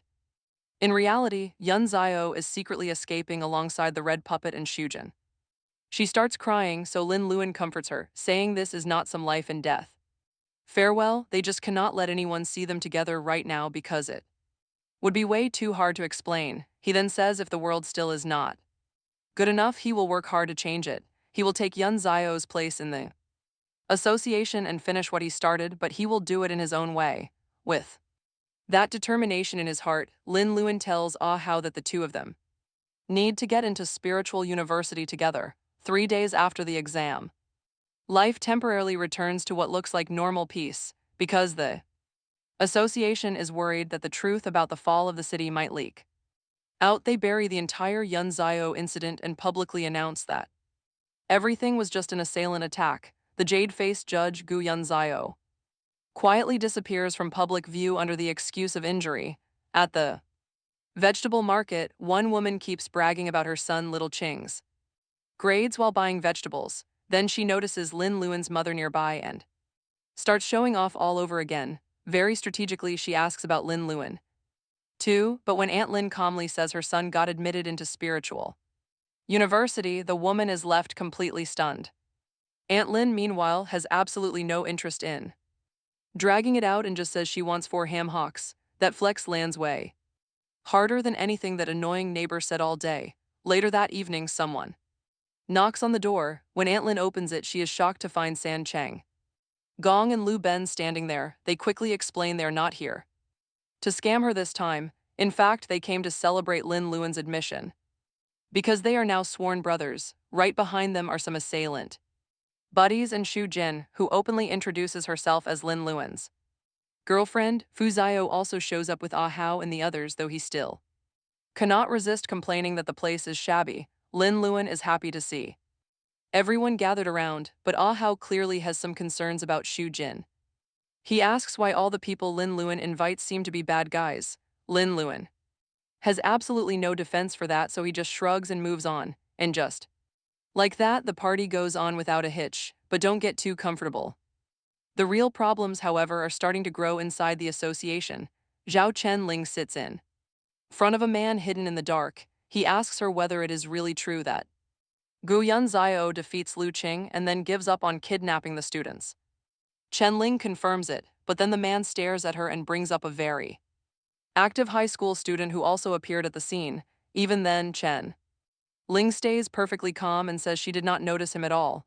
At Huaxia Spiritual College, the entrance ceremony for the freshmen is about to begin, and Fu Zio, Ah Hao, and Lin Luan all arrive at the scene. Fu Zio, being exactly who he is, immediately starts bragging that he has spoken in front of hundreds of thousands of people without even trembling, so he can definitely cover for these countryside boys. Then they notice a crowd nearby and head over to see what is going on. It turns out that the students from the Southern District and the Western District are arguing over who is the strongest this year. Fu Zio looks down on them and says they are a bunch of hillbillies fighting over something so minor, but Lin Luan sees the real opportunity here. Eyeing easy system points, Lin Luan steps right into their heated debate. He suddenly laughs out loud, mocking them as frogs at the bottom of a well. Instantly, everyone glares. Ah Hao completely panics, but Lin Luan just smiles. He keeps going, telling everyone that their standards are complete trash anyway. Then he proudly declares that the Eastern District is the strongest this year. Hearing this, both Fu Zio and Ah Hao immediately start screaming at him. Rival students mock them, bringing up their terrible reputation. They do not even finish. According to the crowd, they only get pity passes. The association only pities them, but this wave of pure hatred earns him points. It is a nice harvest for Lin Luan, but it is still not enough. Watch this, he pulls his ultimate trump card, introducing the supposed genius of the district. A beast who can destroy 100,000 rivals, the fierce Fu Zio. Fu Zio immediately starts sweating bullets, but Ah Hao catches on and joins the hype. He starts cheering along too. Unsurprisingly, the other students are not buying it. They demand a physical test to see if he is actually legit. Right then, Lin Luan grabs the completely stunned Fu Zio and bolts for it. Lin Luan is thrilled with his massive point haul, but they get stopped. He suddenly crashes hard into someone, falling flat on his face. Not good. The man is Wang Man, who recognizes Lin Luan instantly as a deadly enemy. This is the punk who left his nephew crippled for life before he strikes. The powerful university headmaster suddenly calls out to stop him. He steps in, warning Wang Man not to scare the incoming freshmen. He makes it absolutely clear he will not tolerate his students being threatened on campus. Wang Man quickly backs down, showing unexpected respect, but he is not done. He coldly warns Lin Luan to stay out of his sight outside school. The dean hurriedly rushes over, desperately trying to diffuse the tension between them. After all, Wang Man is their VIP guest for the opening ceremony. The dean orders all the new students to change into their uniforms. They head straight to the grand hall, quickly finding their assigned seats. Ah Hao and Lin Luan admire their new threads, but Fu Zio ruins the vibe. He calls them country bumpkins, instantly drawing hostile stares from everyone around them. They already resent him since he is rumored to be the strongest.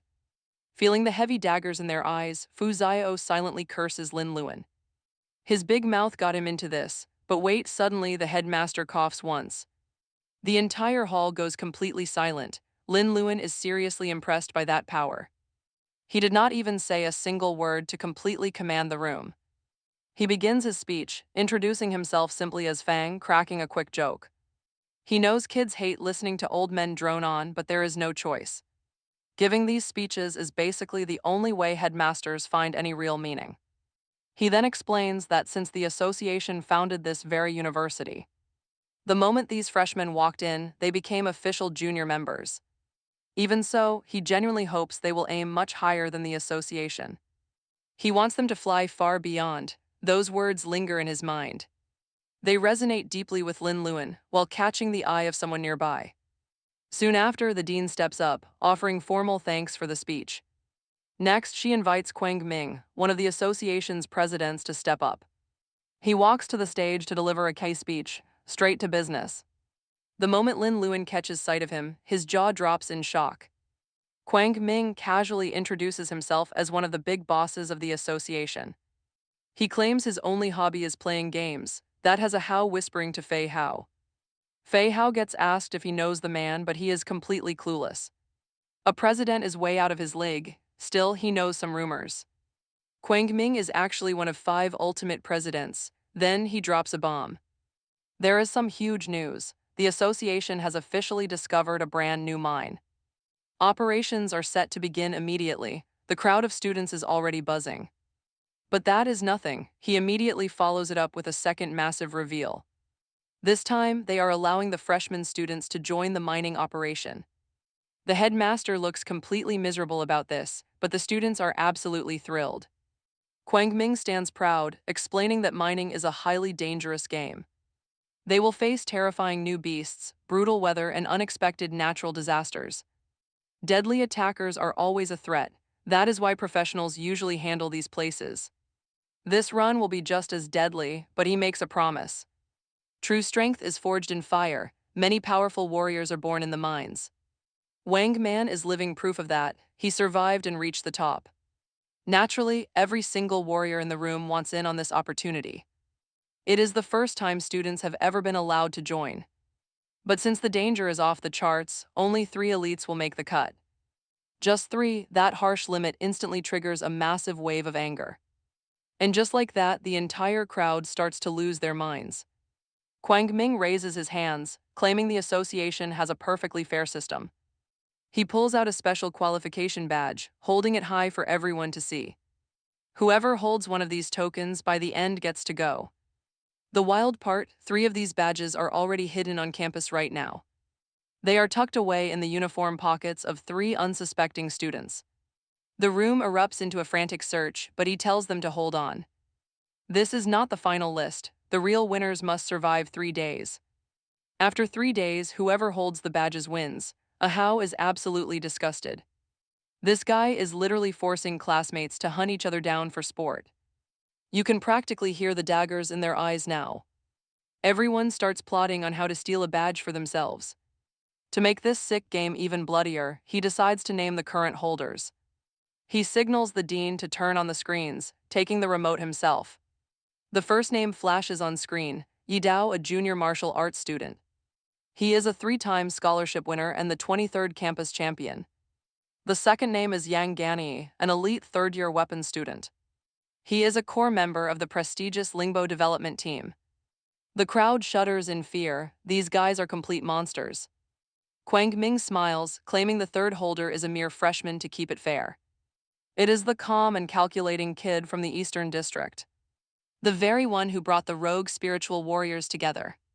Fu Guankun plays a key role in stopping the assailants, leaving Lin Luan completely stunned. Ahau is speechless and the entire crowd is frozen. Meanwhile, Quang Ming only says he is looking forward to the results 3 days from now. Suddenly, the students at the spiritual university immediately begin plotting different ways to steal those qualification badges. Only one rule stands: absolutely nobody is allowed to kill a fellow student, but with 2 absolute powerhouses holding badges, the obvious target becomes the rookie Fu Xiao. Pretty soon he is surrounded by a massive crowd, desperately begging Lin Luan and Ahau to save him. The mob demands he hand over the badge if he wants to survive. This intense pressure, Lin Luan quietly asks Fu Xiao if he actually wants to visit the mine. Fu Xiao admits that while it is a dream for any spiritual warrior, he does not want to get beaten half to death over it. Right then, the impatient crowd finally snaps and charges forward. Lin Luan suddenly yells at Fu Xiao to hand over the badge, then snatches it straight out of his grip. Instantly, he chucks it away and tells The mob to fetch, you can bet the crowd immediately scrambles after it. Leaving Fu Xiao screaming in pure despair, Lin Luan and a Hao use the chaos to drag the kid away while everyone else pursues the decoy. Once they reach a safe distance, Fu Xiao starts crying over his lost badge, blaming Lin Luan for the disaster, but Lin Luan tells him he should be grateful because he literally just saved his life. Still, Fu Xiao keeps whining and throwing threats until both Lin Luan and a Hao are pretty sure he is losing his mind. Finally, sick of the crying, Lin Luan pulls out the real badge and reveals that the throne badge was just a fake card. Fu Xiao snatches it back immediately, admiring the thing like a priceless treasure, but Lin Luan quickly warns him that this is just a temporary escape. The mob will realize very soon that the card they chased is fake. Right then, Wu Wu calls out to Lin Luan, so he tells Fu Xiao and a Hao to quickly go find a place to hide. Soon after, two familiar guys run up to Lin Luan excitedly, calling him Big Brother. He still cannot get used to this weird gang leader lifestyle. To ask how his academy life is going, but Lin Luan shrugs it off and immediately asks about the one thing he actually cares about: how is Yun Zio? He is awake. The guys tell Lin Luan the senior is finally up, but his full recovery is still going to take quite some time. The association is currently tracking Captain Gu's whereabouts in secret, meaning he cannot safely come out to meet Lin Luan in person. Hearing this, Lin Luan knows they need to uncover the truth behind the cities. Fall as fast as possible to clear the senior's name once and for all. Any clues? Did Yun Zio leave any hints behind about what really went down? The duo explains that back then, a shadow organization called Mist took the city hostage, appearing completely out of thin air. Most of Mist died, but a few slippery members still escaped. In recent years, Yun Zio's single focus has been hunting down those remaining fugitives. The legendary Jade-faced judge truly lives up to his name, and practically every single escaped member is caught by him, the media claims. Thick mist blankets the entire city for spiritual resources, but Yun Zio doubts that theory. Why completely destroy the whole place if that is the goal? He tortures the captured survivors, desperately trying to force out the real truth, but as soon as the interrogations begin, the captives start dropping dead one after another for no apparent reason. Yun Zio knows these powerful spiritual warriors are too strong to just die on their own, making the sudden chain of deaths incredibly suspicious. He has a theory. He suspects the mastermind must have silenced them beforehand. Even though the interrogation ends up a failure, they still manage to extract two crucial clues. First, the mastermind might have an eye-shaped tattoo. Second, they love playing games. Lin Luan immediately zeroes in on that gaming part. So his men explain further. One of the captives was tortured until he blacked out, mumbling that the mastermind called this whole thing just a game. Still, even with these clues, Lin Luan knows finding the culprit will be tough. He orders the duo to head back and send reports strictly through Wu Wu from now on. After that, Lin Luan walks calmly through the packed crowd while searching around for Fu Xiao.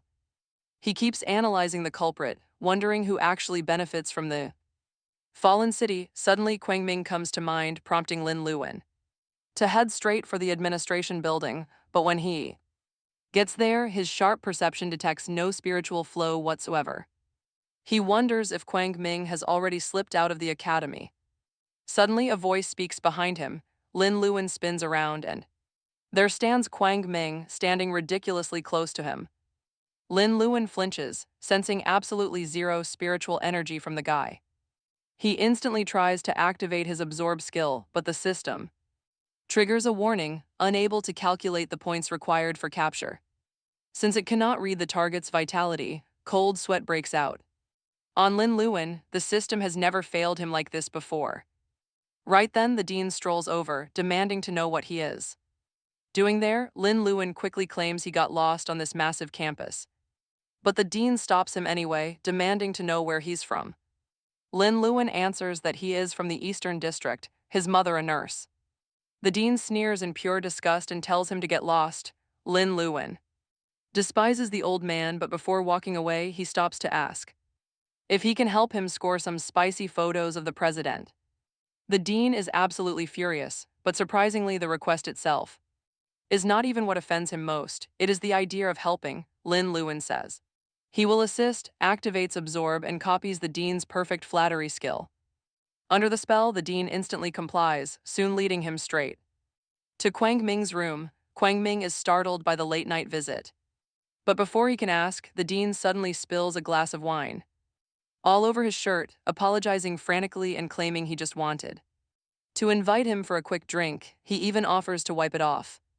Quang Ming glares at him and slams the door shut, leaving the dean finally relieved. He escaped alive, completely leaving the rest to Lin Luan. Back inside the room, Quang Ming grumbles that sending that pathetic dean to spy around campus was a total mistake. Then he strips off his heavily stained shirt, revealing an eye-shaped tattoo branded right on his chest. Watching from hiding, Lin Luan catches a clear glimpse of it. But in that split second, his spiritual energy slips, just a tiny fluctuation. But that tiny slip is enough, he notices. He mocks that even a dump like this has hidden rats lurking around. It is a foolish move, but since he absolutely loves games, he is intrigued. He decides to make this fun. He starts counting to 10, declaring a game. The very second he hits 10, the atmosphere completely shifts. He transforms instantly, laughing out loud that he can already taste Lin Luan's spiritual energy. Knowing it is now or never, Lin Luan pushes his shadow walk to desperately escape. Quang Ming gives chase immediately, starting a deadly game of cat and mouse. A brutal hunt begins, tearing straight through the corridors of the building. Quang Ming stops, entirely convinced he has caught his prey, but he only grabs a decoy. It is a shadow cat. Lin Luan uses the distraction to bolt outside. He thinks he has actually escaped and plans to regroup with his allies first. Then, without warning, he slams face first into a completely solid, invisible wall. He stumbles back, clutching his aching face in sheer confusion. Inside, Quang Ming crushes the shadow cat, absolutely furious that someone actually dared trick him. Outside, the terrifying truth hits Lin Luan. Watch closely, everything is about to change. Quang Ming's heavy spiritual energy is completely sealing off the entire perimeter. It was completely hidden before, but now this suffocating power is suddenly flooding everywhere. Quang Ming steps out, saying the mouse is clever but escape is impossible. Standing before his massive dome, he repeats that there is no way out. Lin Luan cannot risk exposing his true identity, leaving him with absolutely no choices. He has to transform. He summons a swarm of shadow beasts to attack. They lunge straight at Quang Ming, but the attack does not faze him at all. Lin Luan grows sharp, dark claws and slashes him directly across the chest. The strike draws blood, but Quang Ming instantly heals, mocking that he is entirely immortal. Within this barrier, he is a god. Lin Luan is genuinely shaken now. This opponent does not even feel like a real human, but he still pushes onwards. He closes the distance instantly, unleashing Miss Hella's lethal power absorption. Quang Ming is genuinely impressed. He knows such a sinister, rare technique. But he is not worried at all, casually smiling and telling him to drink as much as he wants. Lin Luan drains him, yet his own energy level does not budge. Realizing the sheer danger, he rapidly backs away while Quang Ming just smiles, asking if he finally figured out that something is deeply wrong here. He admits he is annoyed that the Academy managed to hide a versatile generalist like this. But in the end, motives do not matter because defeat is inevitable anyway. And honestly, deep down in his gut, Lin Luan has to admit the monster is right. Because no villain can resist a grand speech, Quang Ming starts bragging. He begins explaining his ultimate technique. Inside his barrier, everything changes. All spiritual energy is under his absolute control, sucked up by the barrier. Inside this space and converted instantly for his own use. In other words, as long as Lin Luan remains trapped inside, Quang Ming is basically immortal because he can burn through endless power without actually draining anything. Talking is over, now it is his turn to strike. The entire building lights up under his devastating blast, and from afar, Headmaster Fang notices the commotion immediately. Just a single strike is enough to send Lin Luan crashing all the way to the edge of the barrier. He is left gasping for breath, genuinely thinking this might be his end. Quang Ming slowly walks over, saying he heard about some amazing new freshmen from the Eastern District exam. Now he wants to see who is behind the mask. Lin Luan glares up at him, but the president stares back even harder, coldly demanding that he take it off, right at that exact second. Headmaster Fang knocks on the door. Talk about perfect timing, Fang declares. And he will not tolerate students being threatened here. Fang touches the barrier, beginning to shatter it, but an annoyed Kwang Ming pumps in more power. To restore it, Fang looks him dead in the eye, warning him that this is not a place where he can just do whatever he wants. Kwang Ming sneers, asking if the headmaster is trying to start a war. Meanwhile, Lin Luan decides to unleash a hidden move he never wanted to reveal. He transforms into the transformation judge, instantly catching the president's attention. Though his real target is not the man himself, it is the barrier. He shatters the boundary and immediately uses shadow walking to escape, though he still finds time to thank the headmaster on his way. Fang chuckles while Kwang Ming is left completely speechless that the kid managed to break his private territory. Fang quietly admits to himself that Yan Mu was definitely right about this kid being extraordinary. Lin Luan runs as far as his legs can carry him, finally stopping to catch his breath only when completely safe does he stop. He suspects that Kwang Ming is the mastermind behind the fall of the city, but getting close to that powerful president again is going to be incredibly difficult. Even worse, his absorb ability still refuses to activate on the man. The frustration is so bad he almost wants to pack it all in. But then Yun Zio's face flashes in his mind, reigniting his drive. He realizes he has to expose the dark truth no matter what. That means he needs a solid plan for Kwang Ming and also some absolutely solid evidence that no one can deny. Right now, his only option is the mine, which means first securing a qualification badge no matter what. Suddenly, a badly beaten Fu Zio stumbles in with terrible news: the badge was stolen. Even worse, this happened barely 30 minutes after separating from him. Pretty embarrassing for someone who is supposedly the strongest freshman here. Fu Zio explains it was not just one person who jumped him, but rather the entire freshman group from the Southern District. Since the entire Southern District operates under strict military-style management, all of their students are exceptionally united. They keep rotating the badge, leaving outsiders with absolutely no clue. Nobody ever knows who has it. If Lin Luan wants it back, he is going to have to face all 500 freshmen in the Southern District. To be fair, he admits that doing this is a massive headache. Plus, he really needs to keep a low profile and avoid causing a scene. Instead of charging in like a madman, he cooks up a sneaky backup plan. He will get that badge back without raising a single fist. A bit later, Lin Luan spots the senior Yi Dao sitting right in the hall. Yi Dao immediately figures this kid is just another thief looking to steal his badge. He tells Lin Luan he can have it if he can actually win a fight. But first, the senior wants a name, since he does not fight nameless nobodies. So Lin Luan introduces himself as Su Da Kang from the Southern District. Impressed by the freshman's absolute audacity, Yi Dao starts bragging about his own skills. Long before becoming a spiritual warrior, he was already a master of martial arts. And now, all those deadly moves are backed by raw, flowing spiritual energy. In a straight-up duel, not a single student has ever beaten him. The senior gestures for Lin Luan to step up and show what he's got. Lin Luan steps forward, putting on a brave face to grab that badge. Well, that backfired. Yi Dao completely thrashes him within a few seconds. Knowing he is totally outmatched, Lin Luan immediately surrenders, making the senior scoff at his weakness. Yi Dao tells him to beat it, but Lin Luan just hangs around instead. He starts showering the senior with compliments, asking to take a quick photo of him. Apparently, taking a quick photo with the legendary badge is his ultimate goal here.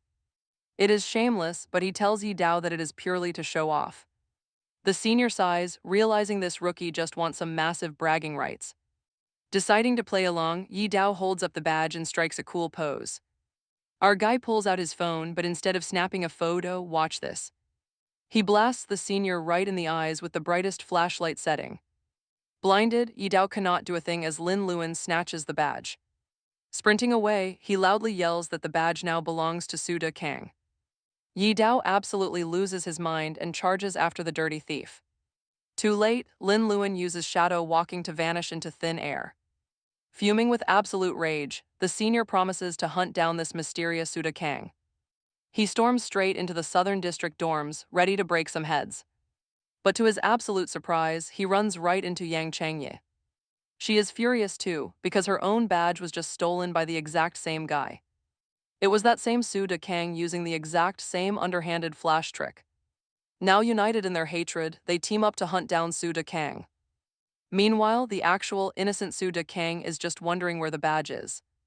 With 500 people sharing it, getting his turn is taking forever. He really wants that qualification, but luck is suddenly on his side. Out of nowhere, Lin Luan tosses the badge, sending it rolling right to his feet. Su De Kang is overjoyed, thinking the gods just gave him a free pass. His joy is short-lived. Yang Changya steps out and demands her badge back. She calmly points out that the Hello Kitty badge belongs entirely to her. Armed with his badge, Suda Chang quickly rallies the Southern District freshmen for a beatdown. Too bad for him, he has absolutely no clue who he is actually messing with. Standing right there are Yi Dao and Yang Qinyi, and this is about to end badly.